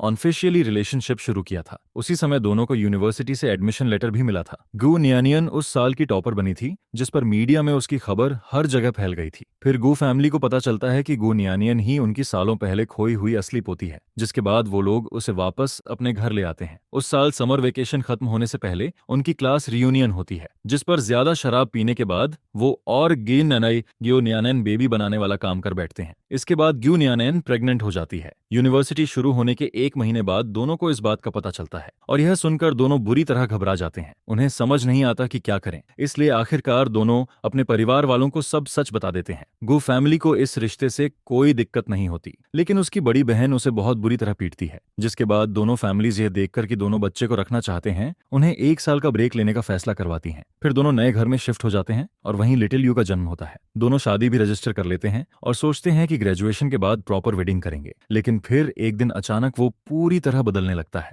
जिस पर वो गूज नियाननियन की क्लासमेट लिन मोमो से प्यार करने लगता है। साथ ही उसकी मुलाकात डिजाइन डिपार्टमेंट वाले सिमिंग से भी होती है और तभी से उन दोनों की पहचान शुरू हुई थी। इसके बाद उसका दोस्त कहता है, मैंने तुझे कितनी बार समझाया था कि लिन मोमो से दूर रह, लेकिन तूने मेरी एक नहीं सुनी। उल्टा तुझे लगता था कि मैं तेरे ट्रू लव के बीच आ रहा हूँ। फिर धीरे धीरे हम दोनों दूर होते गए और आखिर में तूने खुद फ्रेंडशिप खत्म करने की बात कही। उसके बाद से हमारा कोई कॉन्टैक्ट वट नहीं रहा। यह सुनकर वो शॉक्ड होकर कहता है, धत्त तेरे की, क्या वो बेवकूफ इंसान सच में मैं था? जिस पर दोस्त कहता है, शुरुआत में मुझे और गुनियानियन को लगा था कि शादी के बाद तू डिप्रेशन में चला गया है, इसलिए इतना बदल गया। पहले हम दोनों तुझे टॉलरेट करते रहे, लेकिन बाद में तू पूरी तरह पागलों जैसी हरकतें करने लगा था। एक बार तो सिर्फ लिन मोमो की वजह से तूने गुनियानन के दूध में स्लीपिंग पिल्स मिला दी थी, जिसके बाद उसके सो जाने पर तू चुपके से स्टडी रूम में गया और कंप्यूटर का डेटा कॉपी करके लिन मोमो को दे दिया, जिस पर गू कॉर्पोरेशन को करोड़ों का नुकसान हुआ था। गू नियानन सच में तुझसे बहुत प्यार करती थी, तभी वो इतना सब सह पाई। मैं तो कब का हार मान चुका था। यह सुनकर वो धीरे से कहता है, तो ये बात थी, कल रात जब मैं नियानन को दूध देने गया था तब वो इतनी सतर्क क्यों थी? अब समझ आया, पहले भी उसके साथ ऐसा हो चुका था। इसके बाद वो शर्मिंदा होकर कहता है, क्यों ओजे, मुझे माफ कर दे, गलती मेरी थी। जिस पर दोस्त हंसते हुए कहता है, अभी वाला तू पहले वाले कमीने जैसा नहीं है, इसलिए माफी मांगने की जरूरत नहीं। मुझे पता था कि हमारी दोस्ती इतनी आसानी से खत्म नहीं हो सकती, लेकिन इतने सालों का दुख मैं यूं ही नहीं भूल सकता। तुझे इसकी भरपाई करनी पड़ेगी। जिस पर वो हंसकर कहता है, ठीक है, बोल क्या चाहिए तुझे। जिसके जवाब में दोस्त कहता है, किसी दिन दोनों शॉपिंग मॉल चलते हैं, लेकिन पहले ही बता देता हूँ, मुझे देखकर ऐसा मत सोच लेना कि मेरे पास पैसे हैं। यह सुनकर वो कहता है, तुझे क्या अपनी वाइफ की दौलत का अंदाजा नहीं है? वो गए में वो फैमिली की नंबर 1 हेयरस है और अब खुद कंपनी की सीईओ भी है, और तू मुझसे गरीबी का रोना रो रहा है। जिस पर वो ऑकवर्ड हो कहता है, अरे मुझे तो अभी मेमोरी लॉस है, मुझे क्या पता मेरे पास पैसे हैं या नहीं, पहले मुझे न्यानियन से बात कर लेने दे। दोस्त तुरंत कहता है, नहीं भाई, अब पीछे मत हटना। याद कर, शुरुआत में तेरी और गू नियानियन की लव स्टोरी में मेरा भी आधा कंट्रीब्यूशन था। अब तुम दोनों के थोड़े पैसे खर्च करवा दूं तो क्या बुरा है। इसके बाद उसे अचानक अपने पेरेंट्स और बड़ी बहन की याद आती है, जिस पर वो पूछता है, क्या तुझे पता है कि अभी मॉम डैड और दीदी कैसे हैं? मैं उनसे कांटेक्ट वोट नहीं कर पा रहा हूँ। दोस्त गहरी सांस लेकर कहता है, तेरे पेरेंट्स तुझसे बहुत हर्ट हुए थे, तुम दोनों लीगल हस्बैंड वाइफ बन चुके थे, लेकिन अचानक तू कहने लगा कि तुझे लिन मोमो से प्यार है और तू डिवोर्स चाहता है। गुनियानियन ने मना कर दिया, जिसके बाद तू घर जाकर अपने पेरेंट्स से लड़ने लगा। शुरुआत में उन्हें में लगा था कि हस्बैंड वाइफ के बीच छोटी मोटी प्रॉब्लम है, लेकिन जब उन्हें असली वजह पता चली तब वो और ज्यादा नन और लिटिल यू का ख्याल रखने लगे। यह देखकर तूने उन्हीं पर जहरीले शब्द बोलने शुरू कर दिए और फिर उनसे भी रिश्ता तोड़ लिया। कई सालों से तू उनसे मिलने तक नहीं गया। यह सुनकर वो खुद पर यकीन नहीं कर पाता और कहता है, क्या मैंने सच में इतनी घटिया हरकतें की थी? चाओजे, क्या मुझे किसी भूत ने पकड़ लिया था? जिस पर दोस्त कहता है, और क्या, जब तू अचानक इतना बदल गया था तब गु न्यानियन तुझे बड़े बड़े हॉस्पिटल्स तक लेकर गई थी, लेकिन हर डॉक्टर यही कहता था कि तू बिल्कुल नॉर्मल है, बस किसी बाबा को बुलाकर भूत भगाना ही बाकी रह गया था। यह सुनते ही वो बेचैन होकर कहता है, नहीं, मुझे अभी घर जाकर मॉम डैड से मिलना होगा। जिस पर दोस्त उसे रोकते हुए कहता है, कहाँ जाएगा? जब तुम दोनों बीजिंग में पढ़ने आए थे और गु न्यानियन प्रेग्नेंट हुई थी तब तेरे पेरेंट्स ने अपना काम तक यहीं शिफ्ट कर लिया था, ताकि फुर्सत में वो तुम दोनों का ख्याल रख सकें। यह सुनकर वो डरते हुए कहता है, पता नहीं वो मुझे माफ करेंगे भी या नहीं। जिसके जवाब में दोस्त कहता है, कोशिश किए बिना कैसे पता चलेगा? इतने सालों से मैं अक्सर उनसे मिलने जा रहा हूँ, हर बार वो तेरे बारे में पूछते थे। इससे साफ पता चलता है कि वो आज भी तुझे बहुत याद करते हैं। इसके बाद दरवाजे के बाहर से आवाज आती है, कौन है बाहर? यह आवाज जानी पहचानी भी लगती है और अजनबी भी। पहले जैसी मजबूत नहीं रही थी, बल्कि वक्त की थकान उसमें साफ सुनाई देती है। जिस पर वो जल्दी से कहता है, पापा मैं लिन चेन हूँ। यह सुनते ही अंदर से आवाज आती है, अरे सुनती हो, जल्दी बाहर आओ, बेटा वापस आ गया है। जिस पर उसकी माँ शॉक्ड होकर कहती है, क्या सच में आहचेन वापस आ गया? लेकिन वो तो 3 सालों से घर तक नहीं आया था, फिर अचानक कैसे लौट आया? इसके बाद उसकी बहन गुस्से में कहती है, तुझे वापस आने की क्या जरूरत थी? इस घर में तेरे जैसे बेदिल इंसान के लिए कोई जगह नहीं है। जिस पर वो तुरंत कहता है, मॉम डैड, 2 दिन पहले मेरा कार एक्सीडेंट हो गया था। यह सुनते ही उसकी माँ घबरा जाती है और पूछती है, एक्सीडेंट? अस्पताल गए थे ना? डॉक्टर ने क्या कहा? कोई प्रॉब्लम तो नहीं हुई? जिस पर वो कहता है, मैं ठीक हूँ मॉम, बस मेरी मेमोरी चली गई है। अभी मुझे सिर्फ 18 साल की उम्र तक की बातें याद हैं। मॉम डैड, मुझे माफ कर दीजिए, मैंने बहुत सारी गलतियां की जिससे आप दोनों को बहुत दुख पहुंचा। यह सुनकर उसकी माँ की आंखें भर आती हैं और वो कहती है, अगर तेरी मेमोरी वापस नहीं जाती तो क्या तू पूरी जिंदगी हमसे मिलने भी नहीं आता? जिस पर वो मन ही मन सोचता है, अगर मेमोरी लॉस नहीं होता तो शायद वो असली शरीर पर कब्जा करने वाला इंसान और भी बुरे काम करता, लेकिन ये बातें वो बाहर नहीं कह सकता था, इसलिए पहले माँ को मनाना जरूरी था। फिर वो धीरे से कहता है, ऐसा कैसे हो सकता है? आप दोनों मेरे लिए सबसे इंपॉर्टेंट लोग हो। 6 साल कोई छोटा वक्त नहीं होता। इंसान की जिंदगी में कितनी बार 6 साल आते हैं। इसके बाद वो अपने पेरेंट्स से कहता है, अब से मैं हमेशा आप दोनों के पास रहूंगा और आपकी देखभाल करूंगा। जिस पर उसकी माँ कहती है, इस लड़के को बस मीठी बातें बनानी आती हैं। फिर वो अपने पति से कहती है, जल्दी से मियाओ मियाओ को मैसेज करो और बोलो घर आ जाए, इतनी बड़ी बात हुई है, उसे भी पता चलना चाहिए कि लिन चेन वापस आ गया है। जिस पर उसके पिता कहते हैं, ठीक है, अभी मैसेज करता हूँ। इसके बाद वो अपनी माँ के पास जाकर कहता है, मॉम क्या खाना बना रही हो? और फिर अचानक एक्साइटेड होकर कहता है, क्या मशरूम चिकन स्ट्यू भी बना रही हो? बहुत साल हो गए आपका बनाया वो खाना खाए हुए। जिस पर उसकी माँ मुस्कुराकर कहती है, अच्छा ठीक है, अभी बना देती हूँ। कुछ देर बाद उसकी बहन घर पहुंचती है, जिस पर वो उसे देखकर कहती है, शुरुआत में जब डैड ने कहा कि लिन चेन वापस आ गया है तब मुझे यकीन ही नहीं हुआ, सच में तू ही है। कुछ दिन पहले तक तो तू मुझे 20 साल का लड़का लगता था और अब अचानक 26 साल का हो गया। जिस पर वो मजाक में कहता है, दीदी आप सच में बेवकूफ हो। यह सुनते ही उसकी बहन तुरंत उसे मारने दौड़ती है और कहती है, दफा हो जा, बेवकूफ तू है, मेमोरी लॉस का बहाना बना रहा है, सिर्फ 6 साल पुरानी बातें भूल गया है। वाह। इसके बाद वो फिर कहती है, मुझे तो लगता है तुझे इस एक्सीडेंट के बाद दोबारा नया इंसान बन जाना चाहिए था। यह सुनकर वो मन ही मन सोचता है, वही पुराना अंदाज, वही जहरीली जुबान, दीदी बिल्कुल नहीं बदली। फिर वो तुरंत माँ के पीछे छिपते हुए कहता है, मॉम देखो ना, दीदी आते ही मुझे डांटना शुरू कर दी। जिस पर उसकी माँ दोनों को डांटते हुए कहती है, तुम दोनों पहले चुप हो जाओ, नहीं तो अभी दोनों की पिटाई पढ़ाई कर दूंगी। यह सुनकर उसकी बहन गुस्से में कहती है, आप हमेशा इसे ही सिर पर चढ़ाती हो, संभाल कर रखना इसे, कहीं फिर से इसका दिमाग खराब ना हो जाए। जिस पर वो हंसते हुए कहता है, देखा मॉम, दुनिया में सिर्फ आप ही मुझसे सबसे अच्छा प्यार करती हो। इसके बाद उसकी बहन उसे ध्यान से देखकर धीरे से कहती है, तो तू सच में वापस आ गया? जिस पर वो मुस्कुराकर जवाब देता है, हाँ दीदी, मैं वापस आ गया। क्या आपने मुझे मिस किया था? यह सुनकर उसकी बहन तुरंत कहती है, मिस तेरे सिर को किया था। फिर वो अचानक पूछती है, और बता, तेरे और गुनयानयन के बीच अब कुछ ठीक हुआ या नहीं? इसके बाद वो पुराने दिनों को याद करते हुए कहती है, मुझे अभी भी याद है स्कूल के समय तू कैसे गुनयानियन के पीछे पीछे घूमता रहता था। जिस पर उसकी माँ हंसते हुए कहती है, हाँ, गुनयानियन तो 10वीं क्लास से ही तुझ पर दिल हार चुकी थी। मैंने तभी तुझसे कहा था कि उस लड़की का दिल कभी मत तोड़ना। यह सुनकर वो शॉक्ड होकर कहता है, क्या नियानियन मुझे 10th क्लास से पसंद करती थी? उस समय तो मैं खुद उसे इम्प्रेस करने की कोशिश कर रहा था। जिस पर उसकी माँ कहती है, याद है ना, तू कितने दिनों तक उसके पीछे पड़ा रहा था? बड़ी मुश्किल से वो पहली बार हमारे घर खाना खाने आई थी। फिर वो खुद याद करते हुए कहता है, हाँ, मैंने पूरे एक सेमेस्टर तक उसे प्योर्स किया था। अगले सेमेस्टर में जाकर बहुत मनाने के बाद वो पहली बार घर आई थी। इसके बाद उसकी माँ धीरे से कहती है, उस समय नियानयन सिर्फ अपनी दादी के साथ रहती थी। वो इतनी दुबली पतली थी कि देखकर ही दया आ जाए। इतनी ज्यादा डिफेंसिव लड़की अगर तेरे साथ हमारे घर आने को तैयार हुई थी तो जरूर उसने बहुत हिम्मत जुटाई होगी। उसके दिल में तभी से तू था। फिर उसकी माँ कहती है, मेरी नजर कभी गलत नहीं होती। अगर ऐसा ना होता तो हम भी तुम दोनों के रिश्ते के लिए राजी नहीं होते। यह सुनकर वो अंदर ही अंदर सोचने लगता है, क्या सच में उस समय से ही नियानयन मुझे पसंद करती थी? इसके बाद उसके पिता कहते हैं, गुनयानन ने हमेशा हमारे साथ बहुत अच्छा व्यवहार किया। उस समय हमारा परिवार लिन सिटी में रहता था।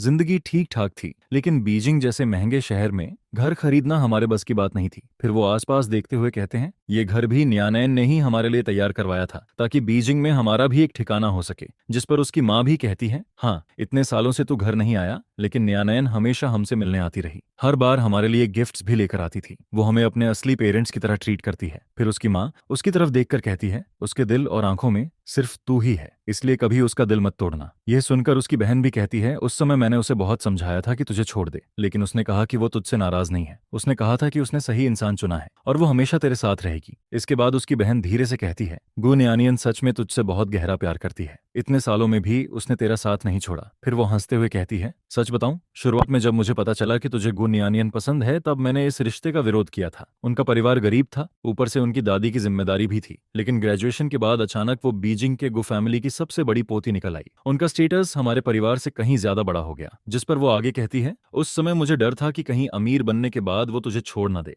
यह सुनकर वो मुस्कुराकर कहता है, लेकिन नियन बहुत अच्छी है। मुझे पता है मैं उससे इतना प्यार करता हूँ तो मैं भी हमेशा उसके साथ अच्छा ही करूंगा। इतने में पीछे से आवाज आती है, नियन तुम यहाँ कैसे? जिस पर वो पलट कर देखता है और अचानक घबरा जाता है। अभी अभी उसने खुद कहा था कि वो नियन से प्यार करता है और ये बात उसने पिछले 5 सालों में कभी नहीं कही थी। फिर वो मन ही मन सोचता है, कहीं नियानयन ने सब सुन तो नहीं लिया। इसके बाद उसकी माँ खुश होकर कहती है, अरे नियानयन बेटा, आने से पहले बता तो देती, मैं तेरे पसंद का खाना और बना देती। जिस पर नियानयन मुस्कुराकर कहती है, सुबह मैं कंपनी गई थी, फिर दोपहर में सोचा आप लोगों से मिलती चलूं। यह सुनकर उसकी माँ कहती है, देखो इसे, कितनी बार कहा है कि घर आते समय गिफ्ट्स मत लाया करो। पिछली बार लाई हुई चाय भी अभी तक खत्म नहीं हुई। अगली बार अगर इतना सामान लाई तो घर में घुसने नहीं दूंगी। जिस पर नियानियन हल्के से मुस्कुराकर कहती है, जी मॉम, याद रहेगा। यह देखकर उसकी बहन हंसते हुए कहती है, हर बार यही बोलती है, लेकिन फिर भी हर बार ढेर सारे गिफ्ट्स लेकर आती है। इसके बाद वो खुद कहता है, मॉम डैड आप लोग रख लीजिए ना, ये भी तो नियानियन का प्यार है। फिर वो नियानियन के पास बैठकर कहता है, सुनो नियानियन, मॉम का मशरूम चिकन स्ट्यू दुनिया का सबसे टेस्टी खाना है और उनका स्पाइसी चिकन और मीट बॉल सूप भी कमाल का होता है, जल्दी टेस्ट करो। जिस पर उसकी माँ हंसते हुए कहती है, तेरी वाइफ इस घर में कितनी बार खाना खा चुकी है? यह सुनकर वो ऑकवर्ड होकर कहता है, अरे मुझे याद नहीं ना। फिर नियानयन उसकी बाउल देखकर कहती है, तुम्हारा बाउल तो भर ही नहीं रहा, तुम भी थोड़ा ज्यादा खाओ। जिस पर वो खुश होकर कहता है, ठीक है गुनयानयन, तुम मेरे साथ बहुत अच्छा व्यवहार करती हो। यह देखकर उसकी बहन मजाक में कहती है, बस करो तुम दोनों, तुम्हारा प्यार देखकर ही पेट भर गया। फिर उसकी माँ हंसते हुए कहती है, लगता है इस बार इसे सच में मेमोरी लॉस हुआ है। जब ये 10वीं क्लास में पहली बार गुनयानयन से मिला था तब भी बिल्कुल ऐसा ही बिहेव करता था। लगता है पुराना लिन चेन वापस आ गया। इसके बाद उसकी माँ नियानयन को कुछ सामान देते हुए कहती है, बेटा ये चीजें साथ ले जाना। जिस पर नियानयन मुस्कुराकर कहती है, जी मॉम। फिर वो अपनी बहन से पूछता है, दीदी अभी आप क्या काम करती हो? जिस पर उसकी बहन कहती है, चल गैस कर। वो एक के बाद एक प्रोफेशन बोलता जाता है, टीचर, डिजाइनर, लॉयर, लेकिन सब गलत निकलते हैं। जिस पर उसकी बहन हंसते हुए कहती है, रहने दे, तू आज भी पहले जैसा बेवकूफ है। मैंने खुद का रेस्टोरेंट खोला है। यह सुनकर वो तुरंत कहता है, बेवकूफ मैं नहीं, आप हो। स्कूल के समय मैं सिर्फ मस्ती करता था, ऐसा नहीं था। जरूरत पड़ने पर पढ़ाई भी करता था। ऊपर से गुनयानयन जैसी टॉपर मुझे पढ़ाती भी थी, इसलिए मैं आसानी से जिन यूनिवर्सिटी के डिजाइन डिपार्टमेंट में सिलेक्ट हो गया और वही मेरा फेवरेट फील्ड था। इसके बाद वो सोच में पढ़कर कहता है, लेकिन अब तक मुझे खुद नहीं पता कि मैं कौन सी जॉब करता हूँ। अब मेरी उम्र 24 साल है, ग्रेजुएशन को भी 1 साल हो चुका होगा, शायद मैं कहीं काम करता हूँगा। लगता है रात में घर जाकर नियानियन से पूछना पड़ेगा। फिर वो अपनी बहन से कहता है, दीदी क्या मैं कभी आपके रेस्टोरेंट में खाने आ सकता हूँ? जिस पर उसकी बहन मुस्कुराकर कहती है, बिल्कुल, वेलकम है तेरा। इतने में गो नियानियन उठकर जाने लगती है, जिस पर उसकी माँ पूछती है, अरे नियानियन इतनी जल्दी जा रही हो? जिसके जवाब में वो कहती है, मुझे डॉक्टर के पास जाकर लिटिल यू को लेना है। यह सुनते ही पूरे घर का माहौल थोड़ा भारी हो जाता है, क्योंकि सब जानते थे कि लिटिल यू की मेंटल कंडीशन ठीक नहीं है। उसकी माँ दुखी होकर कहती है, जब लिटिल यू पैदा हुई थी तब वो बिल्कुल गुड़िया जैसी प्यारी थी। इतनी समझदार बच्ची अब ठीक से बोल भी नहीं पाती। यह सोचकर दिल टूट जाता है। जिस पर वो तुरंत कहता है, मैं भी तुम्हारे साथ चलता हूँ। फिर उसके पेरेंट्स कहते हैं, रास्ते में ध्यान से जाना और नियानियन अगली बार लिटिल यू को भी साथ लेकर आना, हम सब उसे बहुत मिस करते हैं। जिस पर नियानियन मुस्कुराकर कहती है, ठीक है, अगली बार जरूर लेकर आऊंगी। इतने में उसकी बहन एक गिफ्ट पकड़ाते हुए कहती है, ये अपनी बेटी को दे देना। मुझे लगा छोटी लड़कियों को बारबी डॉल पसंद आती है। जिस पर उसकी माँ तुरंत कहती है, मेरी नातिन को अपने जैसा मत बना देना। फिर उसकी बहन कहती है, अरे लिटिल यू रात को हिस्ट्री ऑफ टाइम जैसी किताबें पढ़ती है। यह सुनकर वो शॉक्ड होकर कहता है, क्या इतनी छोटी उम्र में? फिर वो मजाक में कहता है, सच में मैंने सही लड़की को चुना था, उसने हमारे पूरे परिवार का एवरेज IQ ही बढ़ा दिया। यह सुनते ही उसकी बहन गुस्से में कहती है, क्या मतलब, तू किसे कमअक्ल बोल रहा है? जिस पर वो तुरंत हंसने लगता है और पूरा घर फिर से पुराने दिनों की तरह शोर और हंसी से भर जाता है। जिस पर उसकी बहन तुरंत जवाब देती है, खुद तुम भी तो बिना सोचे समझे बातें करने वाले बेवकूफ हो, संभल कर रहना। इसके बाद लिटिल यू अपनी ड्राइंग दिखाते हुए कहती है, देखो मैंने अपना कासल बना लिया, अब हम दोनों इसे साथ में कलर करेंगे। जिस पर सामने वाली टीचर मुस्कुराकर कहती है, हाँ ये तो बहुत अच्छा बना है लिटिल यू, अब तुम इसे खुद कलर करो। फिर वो ड्राइंग को ध्यान से देखकर पूछती है, ये क्या बनाया है? बादल, लेकिन ये बादल काले रंग के क्यों हैं? इसके बाद वो धीरे से लिटिल यू को समझाते हुए कहती है, देखो बेटा, इस काले रंग के पास तुम अपनी पसंद का कोई और रंग भी जोड़ सकती हो, जैसे ब्लू कलर, बिल्कुल वैसे ही जैसे तुम्हारे दिल में छोटी छोटी खुशियां छिपी हैं। फिर वो दूसरी ड्राइंग देखकर पूछती है, लिटिल यू ये तुमने किसे बनाया है? चलो मैं गेस करती हूँ, बीच में तुम हो और ये तुम्हारी मॉम है, लेकिन ये आदमी कहीं तुम्हारे डैड तो नहीं? आखिर उन्हीं की वजह से तुमने बोलना बंद किया ना? यह सुनकर वो मन ही मन सोचती है, उसकी डैड ने उसके साथ इतना बुरा किया, लेकिन फिर भी ये बच्ची अभी तक अपने पिता को बचाने की कोशिश करती है। इसके बाद लिन चेन और गु नियानैन बाहर इंतजार कर रहे होते हैं। जिस पर लिन चेन धीरे से पूछता है, नियानैन क्या इस डॉक्टर का ट्रीटमेंट सच में काम कर रहा है? मुझे लगा अभी लिटिल यू ज्यादा खुश नहीं थी। जिस पर गु नियानैन जवाब देती है, पहले से काफी बेहतर है, 1 साल पहले की तुलना में वो अब ज्यादा खुलने लगी है, लेकिन पिछले 2 दिनों जितनी खुश वो पहले कभी नहीं दिखी। फिर वो मुस्कुराकर कहती है, शायद इसकी वजह तुम हो। यह सुनकर लिन चेन थोड़ा चौंक जाता है। उसी समय वो मेल डॉक्टर बाहर आता है और कहता है, मैं पिछले 2 सालों से लिटिल यू का इलाज कर रहा हूँ, लेकिन पहली बार मैंने उसे किसी के साथ इतना क्लोज देखा है। इसके बाद वो दोनों को देखकर पूछता है, लेकिन अचानक तुम दोनों इतने करीब कैसे हो गए? फिर उसकी नजर लिन चेन पर जाती है और वो कहता है, तो आप ही लिटिल यू के फादर हैं, पहली बार आपको अपनी बेटी को लेने आते देखा है। यह सुनकर लिन चेन अंदर ही अंदर असहज हो जाता है, क्योंकि यह बात साफ इशारा कर रही थी कि पिछले 2 सालों में उसने कभी अपनी बेटी की परवाह नहीं की। फिर वो मन ही मन सोचता है, पता नहीं क्यों, लेकिन मुझे लगता है ये आदमी मुझे पसंद नहीं करता। इसके बाद लिन चेन विनम्रता से कहता है, मेरी बेटी का ध्यान रखने के लिए धन्यवाद डॉक्टर। जिस पर डॉक्टर शांत आवाज में कहता है, ये मेरा काम है, मैं लिटिल यू का साइकोलॉजिस्ट हूँ, उसका ख्याल रखना मेरी जिम्मेदारी है। फिर लिन चेन कहता है, फिर भी आपने बहुत मेहनत की। जिस पर डॉक्टर हल्का मुस्कुराकर कहता है, कोई बात नहीं, मुझे लिटिल यू बहुत पसंद है, वो बहुत प्यारी बच्ची है। यह सुनते ही लिन चेन अचानक सतर्क हो जाता है। फिर वो मन ही मन सोचता है, मैंने न्यानैन को 3 साल तक प्योर्स किया था, मैं कैसे नहीं पहचानूंगा, ये आदमी भी न्यानैन को पसंद करता है। इसके बाद वो जल्दी से कहता है, ठीक है डॉक्टर, अब हम चलते हैं। जिस पर डॉक्टर मुस्कुराकर कहता है, बाय डॉक्टर अंकल बोलो। फिर बाहर निकलने के बाद लिन चेन लिटिल यू को गिफ्ट देते हुए कहता है, देखो बेटा, ये पापा तुम्हारे लिए गिफ्ट लाए हैं, तुम्हें पसंद आया? जिस पर लिटिल यू हल्के से सिर हिलाती है। फिर वो खुश होकर कहता है, तुम्हें पसंद है ना नैना? पापा को भी बहुत पसंद आया। इसके बाद साइकोलॉजी सेंटर से निकलने के बाद लिन चेन कुछ उदास सा दिखाई देता है। जिस पर लिटिल यू धीरे से उसका हाथ पकड़कर कहती है, पापा आज मैं बहुत खुश हूँ। यह सुनकर वो मुस्कुराते हुए पूछता है, अच्छा क्यों? जिसके जवाब में लिटिल यू कहती है, क्योंकि आज पहली बार पापा मुझे लेने आए हैं। यह सुनते ही लिन चेन का दिल भर आता है। फिर वो लिटिल यू को अपनी गोद में लेते हुए कहता है, पहले पापा अच्छे नहीं थे, पापा ने तुम्हें बहुत इग्नोर किया, लेकिन अब पापा वादा करते हैं आगे से पापा हमेशा तुमसे प्यार करेंगे और तुम्हारा ख्याल रखेंगे। कुछ देर बाद रात हो जाती है। जिस पर गुनियानैन कहती है, लिटिल यू रात के 8:30 बज गए, अब अपने रूम में जाकर सो जाओ। लेकिन लिटिल यू उदास होकर नीचे देखने लगती है, जिस पर लिन चेन पूछता है क्या हुआ। फिर लिटिल यू धीरे से कहती है अगर मैं सोने चली गई तो फिर पापा नहीं दिखेंगे। यह सुनकर लिन चेन तुरंत मुस्कुरा देता है और कहता है हमारी लिटिल यू पापा से दूर नहीं रहना चाहती ना, तो आज रात तुम मॉम डैड के साथ सो सकती हो। यह सुनते ही लिटिल यू की आंखें चमक उठती हैं। फिर वो एक्साइटेड होकर कहती है सच में मैं पापा मामा के साथ सो सकती हूँ। जिस पर लिन चेन प्यार से कहता है बिल्कुल, क्योंकि लिटिल यू पापा मामा की सबसे प्यारी ट्रेजर है। पापा चाहते हैं कि आगे से लिटिल यू अपने दिल की सारी बातें बहादुरी से बोल सके। इसके बाद वो उसका हाथ पकड़ते हुए कहता है चलो पहले पापा तुम्हें वॉशरूम लेकर चलते हैं। लिटिल यू को रूम में छोड़ने के बाद लिन चेन अचानक गे गु न्यानन को देखता है और धीरे से उसका नाम लेता है न्यानन। जिस पर वो पलटकर पूछती है क्या हुआ। फिर वो हल्की मुस्कान के साथ कहता है कुछ नहीं, बस तुम्हारा नाम लेने का मन किया। स्कूल के समय भी मैं ऐसा ही करता था, मौका मिलते ही तुम्हारा नाम बुलाने लगता था। इसके बाद वो पुराने दिनों को याद करते हुए लगातार उसका नाम दोहराने लगता है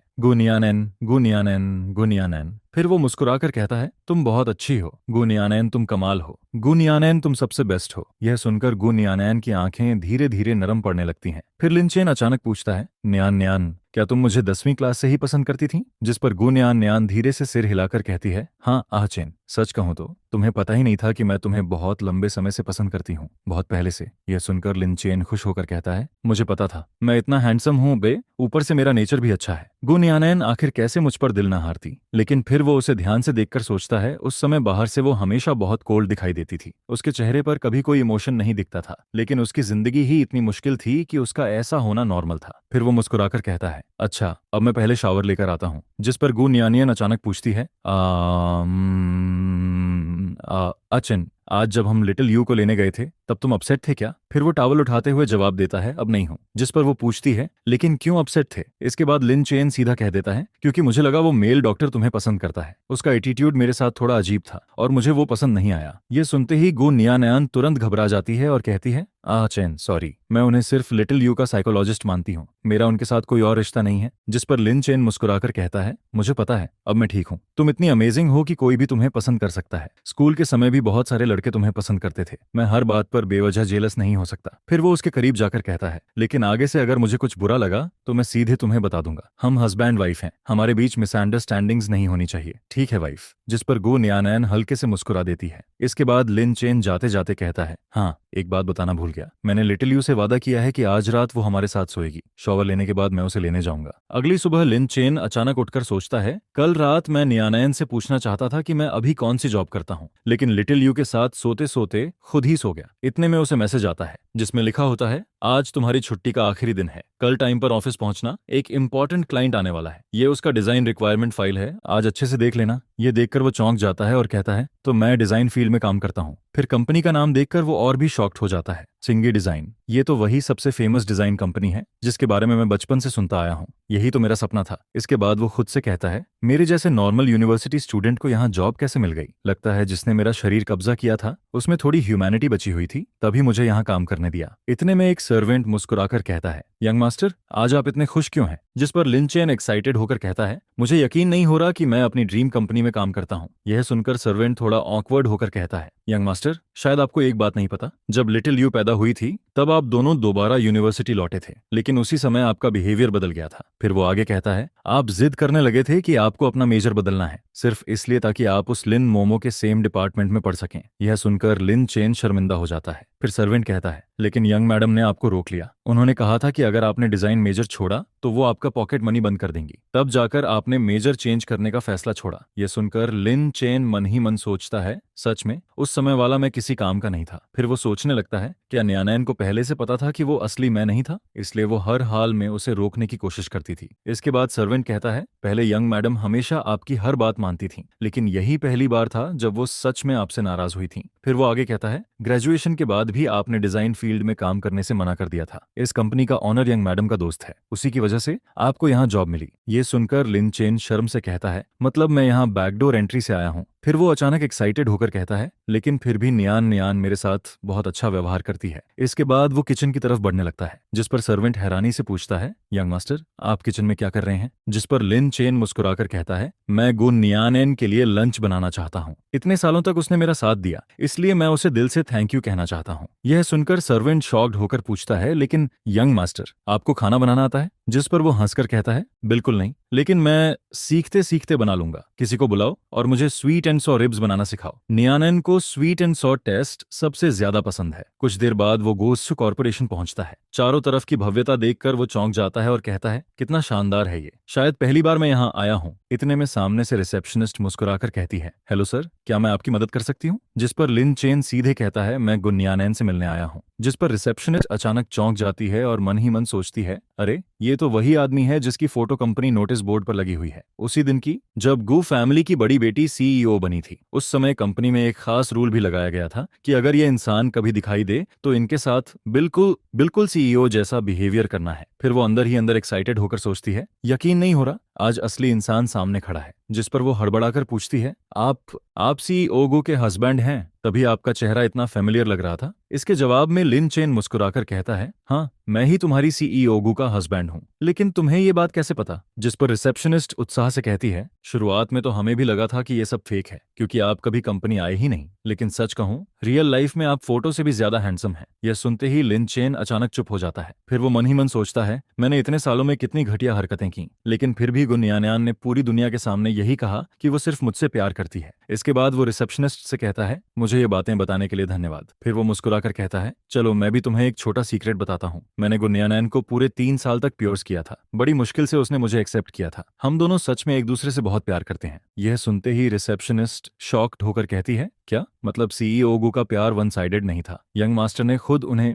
3 साल तक प्योर्स किया था। फिर वो एक्साइटमेंट में कहती है, नहीं, ये खबर मुझे तुरंत सबको बतानी पड़ेगी। उसी समय अचानक बाहर से शोर सुनाई देता है, जिस पर एक असिस्टेंट गुस्से में कहती है, लिन मोमो, बिना मिस गू की परमिशन के तुम अंदर नहीं जा सकती। लेकिन लिन मोमो घमंड से कहती है, मैं उस आदमी की औरत हूँ जिसे लिन चेन प्यार करता है। अगर तुम लोगों ने मुझे रोका तो मैं लिन चेन से शिकायत कर दूंगी। उस समय अगर गुन्यानैन का प्यार टूट गया तो मुझे दोष मत देना। इतने में अंदर से गुन्यानैन की आवाज आती है, यांग क्यों, उसे अंदर आने दो। यह सुनकर लिन मोमो घमंड से मुस्कुराती है और कहती है, देखा, गुन्यानैन भी आखिर मेरे सामने हार जाती है। तुम जैसी छोटी असिस्टेंट भी मुझे रोकने की हिम्मत करती हो। यह देखकर बाहर खड़े लोग आपस में बातें करने लगते हैं, जिस पर एक लड़की धीरे से कहती है, इस बार भी लिन मोमो जरूर गू फैमिली की बड़ी बेटी का मजाक उड़ाने आई होगी। दूसरी तुरंत कहती है, और क्या, शायद फिर से कोई प्रोजेक्ट छीनने आई है। इसके बाद एक एम्प्लॉय पुराने दिनों को याद करते हुए कहता है, मुझे अभी भी याद है, पहले भी एक बार लिन मोमो ने चेनशी ग्रुप की जमीन पर नजर डाली थी। वो जमीन पहले ही मिस गू जीत चुकी थी, लेकिन लिन मोमो ने सीधे उन्हें धमकी दी थी। फिर वो धीरे से कहता है, उसने कहा था कि अगर वो प्रोजेक्ट नहीं दिया तो वो लिन चेन को डिवोर्स के लिए उकसाएगी। यह याद करके वो एम्प्लॉय उदास हो जाता है और कहता है, मुझे आज भी उस समय मिस गू की आंखें याद हैं। बाहर से वो हमेशा काम दिखती थीं, लेकिन उनकी आंखों में टूटे हुए दर्द साफ दिखाई देता था। आखिर में उन्हें मजबूरी में मानना पड़ा था। इसके बाद अंदर जाते ही लिन मोमो गुस्से में कहती है, गुन्यानन, तुमने लिन चेन के साथ क्या किया है? 2 दिन पहले तक उसने मेरे साथ भागने का वादा किया था, लेकिन अब अचानक वो मुझे इग्नोर करने लगा है। जिस पर गुन्यानन ठंडी आवाज में कहती है, तुम मेरे हस्बैंड को लेकर भागना चाहती हो और मुझसे पूछा तक नहीं। यह सुनकर लिन मोमो हंसते हुए कहती है, तुम जैसी नाम की वाइफ से पूछूं? मैं और आह चेन ही असली प्यार हैं। तुम तो बस उसकी जिंदगी में जबरदस्ती बैठी हुई औरत हो। फिर वो और भी जहरीले अंदाज में कहती है, गुन्यानन, जिसे प्यार नहीं मिलता वही असली थर्ड पर्सन होता है। यह सुनकर गुन्यानन की आंखें हल्का कांप जाती हैं, जिस पर लिन मोमो मुस्कुराकर कहती है, ओह, तो तुम उतनी शांत भी नहीं हो जितना दिखावा करती हो। फिर वो सीधे मुद्दे पर आती है और कहती है, मैंने सुना है तुम्हें हाल ही में 80 मिलियन का प्रोजेक्ट मिला है। ऐसा करो, वो मुझे दे दो, बदले में मैं आह चेन से तुम्हारे बारे में 2 अच्छी बातें कह दूंगी। इसके बाद वो मन ही मन सोचती है, पता नहीं क्यों लिन चेन अचानक मुझसे दूर हो गया, लेकिन इसमें जरूर गुन्यानन का हाथ है। हालांकि ये मेरे लिए अच्छा मौका है, मुझे इससे जितना फायदा मिल सकता है उतना लेना चाहिए। फिर वो पुराने दिनों को याद करते हुए कहती है, जब मैं जिंगदू यूनिवर्सिटी में पढ़ती थी तभी अचानक लिन चेन नाम का लड़का मेरे पीछे पड़ गया था। उस समय मुझे उसमें जरा भी इंटरेस्ट नहीं था, ना मैं उसे हाथ लगाने देती थी, न किस करने देती थी। सच कहूं तो सिमिंग उससे कहीं बेहतर था। फिर वो हंसते हुए कहती है, लेकिन बाद में मुझे पता चला कि उसकी वाइफ गू कॉर्पोरेशन की हेयरस है। जिसके बाद मैंने धीरे धीरे उसे उम्मीद देनी शुरू की और फिर उसी के जरिए गुन्यानन से बहुत सारे अच्छे प्रोजेक्ट्स हासिल किए। इसके बाद लिन मोमो ठंडी आवाज में कहती है, तुम्हें पता है मैं आह चेन के साथ भागना क्यों चाहती हूँ? सिर्फ इसलिए क्योंकि तुम ये प्रोजेक्ट मुझे नहीं देना चाहती। फिर वो धमकी देते हुए कहती है, गुन्यानन, अगर इस बार भी तुमने मना किया तो मैं सच में लिन चेन को अपने साथ ले जाऊंगी। फिर पूरी जिंदगी तुम उसे दोबारा नहीं देख पाओगी। वैसे भी आह चेन मुझसे इतना प्यार करता है कि वो जरूर मेरे साथ आएगा।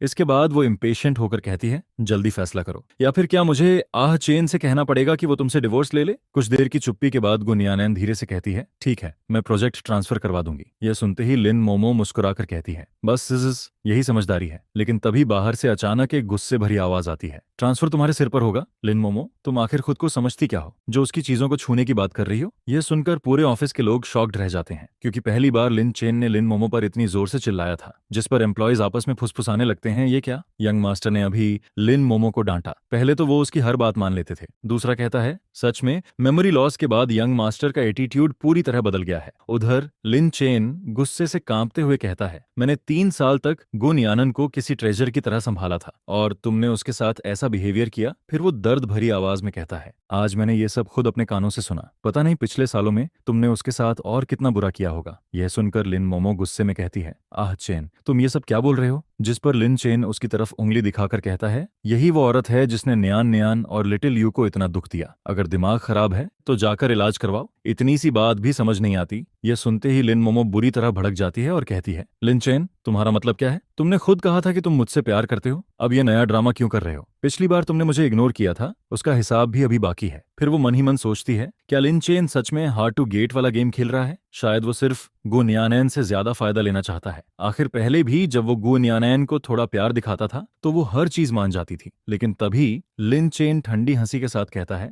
तुम खुद को क्या समझती हो कि मुझे तुम्हारे साथ हार्ड टू गेट खेलना पड़े? फिर वो सीधे गु न्यानैन की तरफ देखकर कहता है, मैं ये ट्रिक्स सिर्फ अपनी वाइफ के साथ यूज करता हूँ। मैं सिर्फ अपनी वाइफ के साथ फ्लर्ट करता हूँ। इसके बाद वो लिन मोमो की तरफ घूरते हुए कहता है, तुम्हारे जैसी औरत जो सिर्फ मर्दों पर डिपेंड करती है, उसमें ऐसी क्या खास बात है कि मैं तुम्हें पसंद करूं? यह सुनकर लिन मोमो गुस्से से कांपने लगती है और कहती है, ठीक है, तुम लोग इंतजार करो। लेकिन लिन चेन उसे बीच में ही रोकते हुए कहता है, और हाँ, ये मत कहना कि जिसे प्यार नहीं मिला वही थर्ड पर्सन है। पहले मेरा दिमाग खराब था, इसलिए मैं तुम्हारे पीछे घूमता था, लेकिन अब मैं ठीक हो गया हूँ। फिर वो गुन्यानैन का हाथ पकड़ते हुए कहता है, मेरे दिल में सिर्फ गुन्यानैन है, वो कभी थर्ड पर्सन नहीं थी। इसके बाद वो अचानक गुन्यानैन की तरफ मुड़कर गुस्से में कहता है, और तुमने उसकी इतनी बेवकूफ़ी भरी डिमांड मान ही क्यों ली? फिर वो आगे कहता है, जब मैं तुम्हें प्योर्स करता था तब तुम मुझे घास तक नहीं डालती थी, उस समय तुम इतनी स्ट्रांग थी। फिर अब इस प्रोजेक्ट के लिए इतना कॉम्प्रोमाइज क्यों? ये प्रोजेक्ट तुम्हारे लिए बहुत इंपॉर्टेंट है ना? जिस पर गुन्यानियन की आंखें धीरे धीरे लाल हो जाती हैं। फिर वो कांपती आवाज में कहती है, क्योंकि मेरे लिए प्रोजेक्ट से ज्यादा इंपॉर्टेंट तुम हो। यह सुनकर लिन चेन अचानक चुप हो जाता है। फिर गुन्यानयान धीरे से कहती है,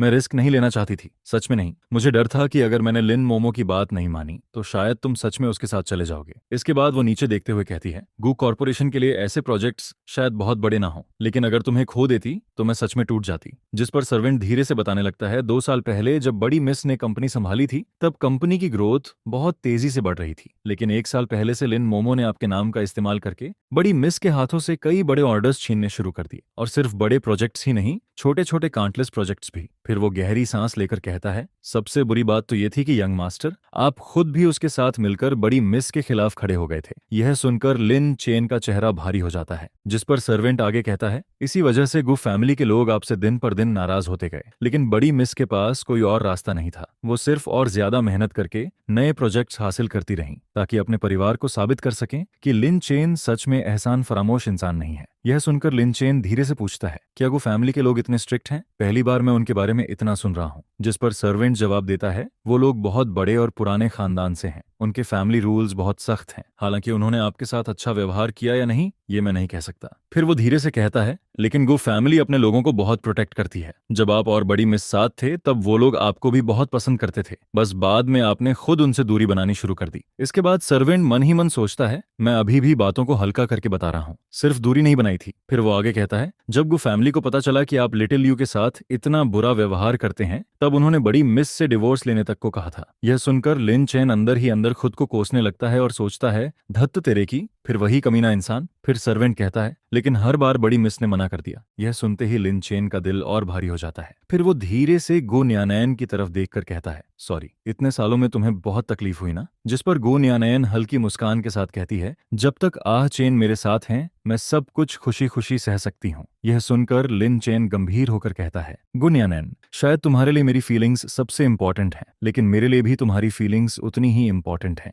फिर वो उसका हाथ पकड़ते हुए कहता है, मैं नहीं चाहता कि तुम सिर्फ मेरी वजह से अपने दिल के खिलाफ जाओ, मैं चाहता हूँ कि तुम खुश रहो। यह सुनकर गु न्यानैन धीरे से सोचने लगती है, मेरे दिल की बात, लिन चेन ही तो मेरी आखिरी सीमा है, जब वो खुश रहता है तभी मैं खुश रहती हूँ। इसके बाद लिन चेन अचानक मुस्कुराकर कहता है, गु न्यानैन, हम हस्बैंड वाइफ है ना? जिस पर वो हल्का सा सिर हिलाती है। फिर लिन चेन धीरे से कहता है, तो न्यानैन मुझे किस करो। यह सुनते ही गो न्यानैन की सांसें रुक सी जाती हैं। शायद पहले वो दोनों काउंटलेस बार किस कर चुके थे, लेकिन अभी वाले लिन चेन के लिए ये पहली बार था। इसके बाद दोनों धीरे धीरे करीब आते हैं, जिस पर लिन चेन मन ही मन सोचता है, मुझे गुनयानैन को किस करना बहुत पसंद है। उधर गुनयानैन भी अंदर ही अंदर कांप उठती है और सोचती है, 4 साल बाद भी लिन चेन अभी तक मुझे ऐसे ही दिल की धड़कनें बढ़ा देता है। सच में जी चाहता है उसे हमेशा के लिए अपने पास बंद करके रख लूं, ताकि वो सिर्फ मेरा रहे। इसके बाद लिन चेन अचानक खुश होकर कहता है, वैसे तुम्हारे लिए रिवॉर्ड भी है, मैंने खुद अपने हाथों से तुम्हारे लिए खाना बनाया है। फिर वो एक्साइटेड होकर डिशेस खोलते हुए कहता है, इसमें तुम्हारी favourite sweet and sour ribs हैं और स्टियर फ्राई ब्रोकोली भी। जल्दी टेस्ट करके बताओ कैसा बना है। मैंने खास किचन स्टाफ से सीखकर बनाया है। जिस पर गुनयानैन एक पीस खाकर मुस्कुराती है। फिर लिन चेन जल्दी से पूछता है, कैसा है, अच्छा बनाना। इसके बाद वो खुद भी टेस्ट करता है, लेकिन अगले ही सेकंड उसका चेहरा बिगड़ जाता है। जिस पर गुनयानैन तुरंत कहती है, आह चेन रहने दो, मत खाओ, बहुत सॉल्टी है। फिर लिन चेन शॉक्ड होकर कहता है, ये स्वीट एंड सॉर रिब्स कैसे सॉल्टी रिब्स बन गई। जिस पर वो खुद ही याद करते हुए कहता है, शायद उस समय शेफ कहीं बाहर गया था, उसने कहा था 4 स्पून शुगर डालना और मैंने गलती से शुगर की जगह सॉल्ट डाल दिया। फिर वो गुनयानैन को देखकर कहता है, इतना नमकीन होने के बाद भी तुमने इसे टेस्टी बोल दिया। जिस पर गुनयानैन प्यार से मुस्कुराकर कहती है, आह चेन के हाथ का बनाया कुछ भी खराब नहीं हो सकता। यह सुनकर लिन चेन हंस पड़ता है और कहता है, गुनयानैन तुम सच में बहुत बेवकूफ हो, अब ये मत खाओ, ज्यादा सॉल्टी खाना हेल्थ के लिए अच्छा नहीं होता, बाकी डिशेस खाओ। इसके बाद वो उसे खाना खाते हुए देखता रहता है। फिर अचानक कहता है, गुनयानन तुम खाना खाते हुए भी बहुत खूबसूरत लगती हो। फिर उसे अचानक कुछ याद आता है और वो ऑकवर्ड होकर कहता है, हाँ वैसे न्याना मेरे पास पैसे नहीं है। कल रात मैंने सारे बैंक अकाउंट्स चेक किए, 5-6 कार्ड्स मिलाकर भी सिर्फ 250 युआन थे। ऐसा लग रहा था जैसे बैलेंस खुद मेरा मजाक उड़ा रहा हो। फिर वो जल्दी से कहता है, लेकिन गलत मत समझना, मैं तुमसे पैसे मांगने के लिए खाना नहीं बना रहा था। बस पहले मेरा और डोंग शाओजी का रिश्ता खराब हो गया था ना, कल उससे मुलाकात हुई तो लगा उसके लिए कुछ करना चाहिए। जिस पर गुनयानन बिना सोचे जवाब देती है,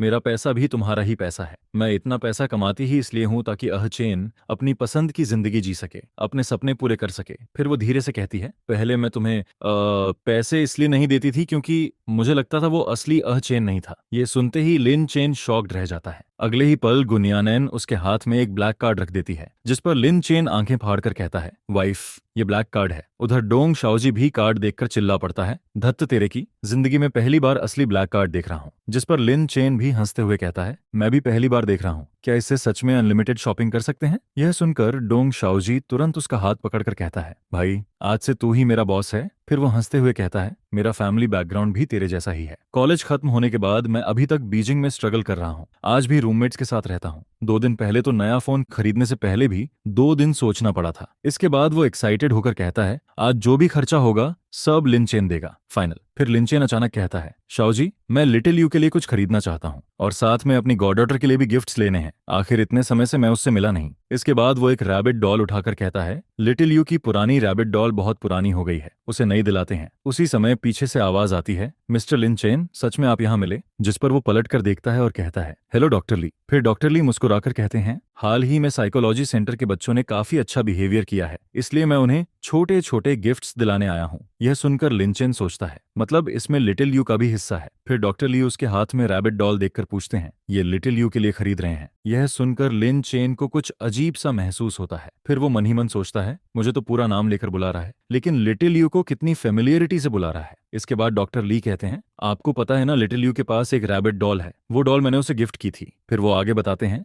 2 साल पहले जब मैं उसका साइकोलॉजिस्ट बना था, तब हर बार वो उस डॉल को अपने साथ लेकर आती थी। वो बाकी बच्चों के साथ खेलती भी नहीं थी, बस अकेले कोने में बैठकर उसी रैबिट डॉल को पकड़कर रहती थी। अभी कुछ समय पहले ही उसने बाकी बच्चों के साथ ड्राइंग बनाना शुरू किया है। यह सुनकर लिन चेन चुप हो जाता है। फिर वो मन ही मन सोचता है, तो वो रैबिट डॉल मैंने उसे गिफ्ट की थी, मैंने उसके साथ इतना बुरा बिहेवियर किया, फिर भी उसने उसे ट्रेजर की तरह संभाल कर रखा। इसके बाद डॉक्टर ली गंभीर होकर कहते हैं, मिस्टर लिन चेन वो रैबिट डॉल और आप दोनों ही लिटिल यू के दिल में एक कांटे की तरह हैं। फिर वो साफ आवाज में कहते हैं, पिछले कई सालों तक आपने लिटिल यू के साथ जो बिहेवियर किया, उसने उसकी जिंदगी पर बहुत बुरा असर डाला है। बड़ी मुश्किल से वो धीरे धीरे इस दर्द से बाहर निकल रही है। इसके बाद डॉक्टर ली सीधे कहते हैं, इसलिए अभी आपको उससे थोड़ा दूर रहना चाहिए, तभी उसकी रिकवरी और अच्छी होगी। यह सुनकर लिन चेन तुरंत कहता है, लेकिन मैं उसका फादर हूँ, अगर मैं उसके साथ रहूं तो क्या ट्रीटमेंट के लिए वो बेहतर नहीं होगा। जिस पर डॉक्टर ली सिर हिलाकर कहते हैं, आप गलत नहीं कह रहे, एक बच्चे के लिए फादर का साथ बहुत इंपॉर्टेंट होता है। लेकिन फिर वो गंभीर होकर पूछते हैं, क्या आपको पूरा यकीन है कि आप हमेशा लिटिल यू के साथ अच्छा बिहेवियर करेंगे। क्या आप फिर कभी पहले जैसे नहीं बनेंगे? यह सुनकर लिन चेन का चेहरा धीरे धीरे उतरने लगता है। फिर डॉक्टर ली कहते हैं, अगर फिर से आपने उसे हर्ट किया तो इस बार उसका दर्द कई गुना ज्यादा होगा, और अगर अगली बार उसने अपना दिल बंद कर लिया तो फिर क्या होगा? यह सुनकर लिन चेन अंदर ही अंदर डरने लगता है। फिर वो सोचता है, अभी वाला मैं सच में गुनयानन और लिटिल यू से बहुत प्यार करता हूँ, लेकिन अगर मेरी मेमोरीज वापस आ गईं और मैं फिर पहले जैसा बन गया तो? इसके बाद वो मन ही मन सोचता है, एक छोटे बच्चे का दिल इतना दर्द कैसे सह पाएगा? पहले प्यार मिलना, फिर उसे खो देना। लिटिल यू के लिए ये बहुत बड़ा शौक होगा। उधर डॉक्टर ली आखिरी बार कहते हैं, मिस्टर लिंचेन, अगर मैं आपकी जगह होता तो लिटिल यू के लिए इस जगह से दूर चला जाता, उसकी दुनिया से बाहर निकल जाता। तभी उसकी रिकवरी पर दोबारा असर नहीं पड़ेगा। लिटिल यू से दूर जाना, इस घर से दूर जाना, गुनयानन को छोड़ देना, नहीं, मैं ऐसा नहीं कर सकता। मैं कभी ऐसा नहीं करूंगा। लेकिन अगले ही पल लिन चेन को कुछ अजीब महसूस होता है। फिर वो अचानक डॉक्टर ली की तरफ देखकर कहता है, डॉक्टर, आप लिटिल यू के साइकोलॉजिस्ट हैं, लेकिन मुझे ऐसा क्यों लग रहा है कि आपको हमारा रिश्ता अच्छा होता हुआ देखकर खुशी नहीं हो रही? यह सुनते ही डॉक्टर ली हल्का सा चौंक जाता है, क्योंकि उसे उम्मीद नहीं थी कि लिन चेन उसकी बातों के पीछे का मतलब समझ जाएगा। फिर वो तुरंत खुद को संभालते हुए कहता है, मिस्टर लिन चेन, मेरा वो मतलब नहीं था। मैं सिर्फ प्रोफेशनल एडवाइस दे रहा था। ये मेरी रिस्पॉन्सिबिलिटी है। जिस पर लिन चेन ठंडी आवाज में कहता है, आप सिर्फ लिटिल यू के साइकोलॉजिस्ट हैं, आपको मेरी जिंदगी में दखल देने का कोई हक नहीं। फिर वो सीधा उसकी आंखों में देखकर कहता है, और एक बात साफ सुन लीजिए, मैं कभी भी गुनयानन और लिटिल यू को छोड़कर नहीं जाऊंगा। इतना कहकर वो तुरंत पीछे मुड़ता है और घबराकर कहता है, नियननियन और लिटिल यू कहाँ हैं? बाहर निकलते ही वो मन ही मन सोचने लगता है, धत्त तेरे की, मैं तो लगभग इस आदमी की बातों में आ ही गया था। सच में साइकोलॉजिस्ट अलग ही लेवल के होते हैं, सीधे इंसान की सबसे कमजोर जगह पर वार करते हैं। अच्छा हुआ मैं समय रहते संभल गया। उधर डॉक्टर ली अकेले खड़े सोचने लगता है, ये लिन चेन उम्मीद से ज्यादा मुश्किल इंसान निकला। फिर वो मन ही मन याद करता है, पहले जब भी मैं गुनयानन से बात करता था, हमेशा टॉपिक सिर्फ लिटिल यू होता था। मैंने कई बार लिन चेन के बारे में इनडायरेक्टली पूछने की कोशिश की, लेकिन गुनयानन ने कभी कोई जवाब नहीं दिया। इसके बाद वो सोचता है, मुझे लगा था दोनों के बीच कोई फीलिंग्स नहीं है, शायद बच्चा भी मजबूरी में हुआ होगा, इसलिए मैंने सोचा था कि लिटिल यू का इस्तेमाल करके लिन चेन को खुद ही दूर जाने पर मजबूर कर दूं, लेकिन वो इस जाल में फंसा ही नहीं। इसी बीच बाहर से गुनयानन की आवाज आती है, आह चेन, देखो मैंने क्या खरीदा। जिस पर लिन चेन तुरंत मुस्कुरा देता है। फिर डॉक्टर ली हल्की मुस्कान के साथ कहता है, लगता है मैंने डिस्टर्ब कर दिया। इसके बाद वो मन ही मन खुद को शांत करते हुए सोचता है, कोई बात नहीं, मैं 2 साल से इंतजार कर रहा हूँ, इतनी जल्दी हार नहीं मानूंगा। कुछ देर बाद रात हो जाती है, जिस पर सर्वेंट आकर कहता है, यंग मास्टर, बड़ी मिस ने मैसेज भेजा है, आज रात उनकी एक पार्टी है, इसलिए वो थोड़ी देर से घर आएंगी। जिस पर लिन चेन कहता है, हाँ, उनका मैसेज मुझे मिल गया। इसके बाद वो घर के अंदर जाते हुए जोर से कहता है, लिटिल यू, पापा आ गए, और पापा तुम्हारे लिए गिफ्ट भी लाए हैं। फिर डोंग शाओ जी आगे बढ़कर कहता है, और तुम्हारे गॉडफादर की तरफ से भी गिफ्ट है, मैं तुम्हारे पापा का बेस्ट फ्रेंड हूँ, याद है ना मुझे? जिस पर लिटिल यू धीरे से सिर हिलाती है। फिर डोंग शाओ जी खुश होकर कहता है, हमारी लिटिल यू कितनी अच्छी बच्ची है, ये लो तुम्हारा गिफ्ट, तुम्हें पसंद आया? इसके बाद लिन चेन एक नई रैबिट डॉल निकालता है और कहता है, देखो, ये बिल्कुल तुम्हारी पुरानी रैबिट डॉल जैसी है, तुम्हें पसंद है ना? लेकिन उसी पल उसे डॉक्टर ली की बातें याद आ जाती हैं। तुम और वो रैबिट डॉल दोनों ही लिटिल यू के दिल में कांटे की तरह हो। यह सोचते ही लिन चेन का एक्सप्रेशन बदल जाता है। फिर वो मन ही मन सोचता है, अगर ऐसा है तो शायद पुरानी रैबिट डॉल बदल देने से लिटिल यू की हालत बेहतर हो जाए। लेकिन अगले ही पल वो देखता है कि लिटिल यू अपनी पुरानी रैबिट डॉल को बहुत कसकर पकड़े हुई है। जिस पर वो अचानक रुक जाता है और सोचता है, शायद मैं गलत था, लिटिल यू अपनी पुरानी डॉल से सच में बहुत प्यार करती है, लेकिन फिर भी वो इतनी समझदार है कि नई डॉल लेने के लिए पुरानी को धीरे से छोड़ देती है। फिर वो धीरे से सोचता है, ये कोई कांटा नहीं है, ये तो पिछले कई सालों में लिटिल यू के पास बची हुई अकेली गर्माहट थी। इसके बाद वो प्यार से लिटिल यू के सिर पर हाथ फेरते हुए कहता है, बेबी, पुरानी वाली भी रखो और नई वाली भी, दोनों तुम्हारी हैं। यह सुनते ही लिटिल यू की आंखें चमक उठती हैं। फिर डोंग शाओजी अचानक भावुक होकर कहता है, यार, पहले तो इतना क्रूअल कैसे हो सकता था? यह सुनकर लिन चेन धीरे से कहता है, मुझे पता है कि डॉक्टर ली की बातें गलत नहीं थीं, लेकिन वो एक बात नहीं जानता। फिर वो लिटिल यू और गुनयानन को देखते हुए मन ही मन कहता है, चाहे मेरी मेमोरीज वापस आए या ना आए, मेरे दिल की गहराई में जो प्यार है वो कभी नहीं बदलेगा। मैं गुनयानन से प्यार करता हूँ और लिटिल यू मेरी सबसे प्यारी बेटी है। कुछ देर बाद गुनयानन घर लौटती है, जिस पर लिन चेन तुरंत उसके पास जाकर पूछता है, तुम आ गई? बहुत टायर्ड हो क्या? फिर गुनयानन लिटिल यू के हाथ में 2 रैबिट डॉलर्स देखकर मुस्कुराकर पूछती है, अरे, हमारी लिटिल यू के पास 2 रैबिट्स कैसे आ गई? जिस पर लिटिल यू खुश होकर कहती है, पापा ने खरीदी हैं। इसके बाद लिन चेन थोड़ा गंभीर होकर कहता है, नियानन, आज डॉक्टर ली ने मुझसे कुछ बातें की। यह सुनते ही गुनयानन का चेहरा थोड़ा बदल जाता है। फिर वो धीरे से पूछती है, उन्होंने क्या कहा? जिस पर लिन चेन सीधे कहता है, उन्होंने कहा कि मुझे तुम दोनों से दूर हो जाना चाहिए, क्योंकि मैं फिर से लिटिल यू को हर्ट कर सकता हूँ। यह सुनकर गुनयानन तुरंत घबरा जाती है और कहती है, चेन, ऐसा नहीं है कि मुझे तुम पर भरोसा नहीं, मैं बस डरती हूँ। जिस पर लिन चेन उसका हाथ पकड़कर कहता है, मुझे पता है, तुम्हारा डर वही है जो मेरा भी है। फिर वो गंभीर आवाज में कहता है, मुझे भी डर लगता है कि कहीं मैं अचानक फिर वही कमीना इंसान ना बन जाऊं। मुझे डर है कि तुम दोनों को फिर दुख ना मिले। इसके बाद वो उसकी आंखों में देखकर कहता है, लेकिन मैं अपने अभी वाले खुद को मजबूती से पकड़ कर रखूंगा, चाहे मेमोरीज वापस भी आ जाएं, फिर भी मैं तुम्हें और लिटिल यू को कभी हर्ट नहीं करूंगा। यह सुनते ही गूस नियानैन की आंखों से आंसू निकल आते हैं। फिर वो कांपती आवाज में कहती है, चेन, मैं पिछले 4 सालों से सिर्फ यही बात सुनना चाहती थी। अगले दिन लिन चेन और गू नियानैन फिर से डॉक्टर ली के क्लिनिक पहुंचते हैं, जिस पर डॉक्टर ली हल्का मुस्कुराकर कहता है, मिस्टर लिन चेन, मिस गू, आप लोग आगे। लेकिन इस बार लिन चेन सीधा कहता है, डॉक्टर ली, आज मैं साफ साफ बात करने आया हूँ। फिर वो गोरिमान चिराग नियानैन और लिटिल यू की तरफ देखकर कहता है, लिटिल यू मेरी बेटी है, गू नियानैन मेरी वाइफ है, मैं कभी भी इन्हें छोड़कर नहीं जाऊंगा। इसके बाद वो ठंडी आवाज में कहता है, आपका काम लिटिल यू को ठीक करना है, ना कि हमारे परिवार को तोड़ना, और ना ही लिटिल यू की चिंता का बहाना बनाकर कोई और मकसद पूरा करना। यह सुनते ही डॉक्टर ली का चेहरा बदल जाता है। फिर वो कहता है, मिस्टर लिन चेन, मुझे समझ नहीं आ रहा आप क्या कहना चाहते हैं। जिस पर लिन चेन सीधे कहता है, आप गू नियानैन को पसंद करते हैं ना। फिर वो आगे कहता है, पहली मुलाकात में ही आपकी आंखें सब बता रही थीं। जब आपने मुझे गू नियानैन के साथ देखा तब आपको जलन हुई, और जब आपने मुझे लिटिल यू के करीब देखा तब आप मुझे दूर भेजना चाहते थे। यह सुनकर डॉक्टर ली तुरंत कहता है, मैं सिर्फ लिटिल यू की भलाई चाहता हूँ। लेकिन लिन चेन उसे बीच में रोकते हुए कहता है, मैं बदलूंगा या नहीं ये मेरा मामला है, लेकिन आपको मेरी फैमिली में दखल देने का कोई हक नहीं।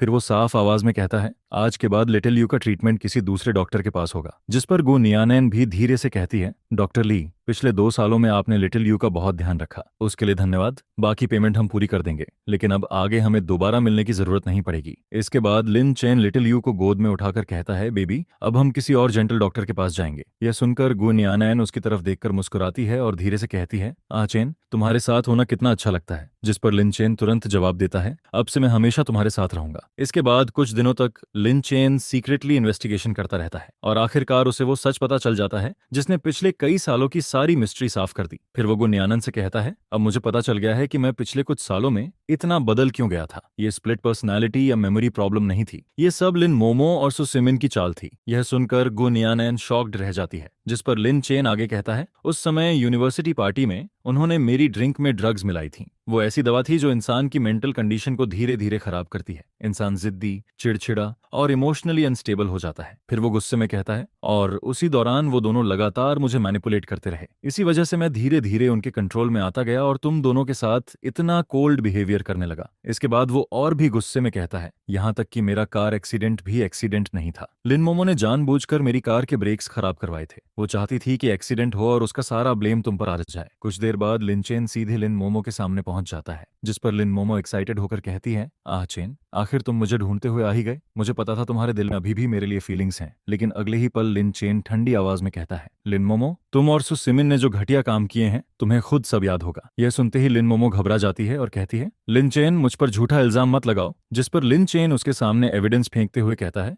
झूठा इल्जाम? ये देखो, ये सीसीटीवी फुटेज है जिसमें तुम लोग मेरी कार के ब्रेक्स खराब कर रहे हो, और ये रिकॉर्डिंग जिसमें तुम गुनियानन को प्रोजेक्ट्स के लिए थ्रेटन कर रही हो। सबूत यही है। यह सुनकर लिन मोमो का चेहरा पूरी तरह सफेद पड़ जाता है। फिर वो घबराकर कहती है, ये इम्पॉसिबल है, तुम्हें ये सब कैसे पता चला? जिस पर लिन चेन ठंडी हंसी के साथ कहता है, तुम लोग इतने बड़े इडियट हो कि सच एक ना एक दिन बाहर आना ही था। फिर वो गुस्से में कहता है, तुमने मुझे इस्तेमाल करके गुनियानन और लिटिल यू को हर्ट किया, अब इसका हिसाब होगा। इसके बाद वो सीधे फोन निकालकर कहता है, हेलो, पुलिस स्टेशन, मुझे कंप्लेंट दर्ज करवानी है। ये सुनते ही लिन मोमो घबराकर उसके हाथ पकड़ लेती है और रोते हुए कहती है, चेन, मैंने सच में तुमसे प्यार किया था, तुम मेरे साथ ऐसा नहीं कर सकते। सच में उसका प्यार कभी प्यार था ही नहीं, उसके दिल में सिर्फ चालाकियां और जहर भरा हुआ था। इसके बाद लिन मोमो और सुसिमिन को उनके सारे क्राइम्स के लिए कानून के हिसाब से सजा मिल जाती है। कुछ दिनों बाद घर के अंदर फिर से वही पुरानी गर्माहट लौट आती है, जिस पर गुनियानन मुस्कुराकर फोन पर कहती है, चेन, आज जल्दी घर आ जाना। लिटिल यू कह रही थी कि उसे पापा की याद आ रही है। यह सुनते ही लिन चेन तुरंत मुस्कुराकर जवाब देता है, अभी आता हूँ। तुम्हारा हस्बैंड आज टाइम पर घर पहुंचेगा। उधर लिटिल यू अपनी रैबिट डॉल को पकड़े धीरे धीरे चलते हुए खेल रही होती है। फिर वो छोटी सी आवाज में खुद से कहती है, बनी चलती जाती है और आखिर में अपने घर का रास्ता ढूंढ ही लेती है। यह देखकर गुनियानन प्यार से मुस्कुराती है और कहती है, ठीक है मेरी प्रिंसेस, अब सोने का टाइम हो गया। इतने में लिटिल यू अचानक मुड़कर धीरे से कहती है, पापा। यह सुनते ही दोनों वहीं रुक जाते हैं, जिस पर लिन चेन की आंखें अचानक भर आती हैं और वो कांपती आवाज में कहता है, बेबी,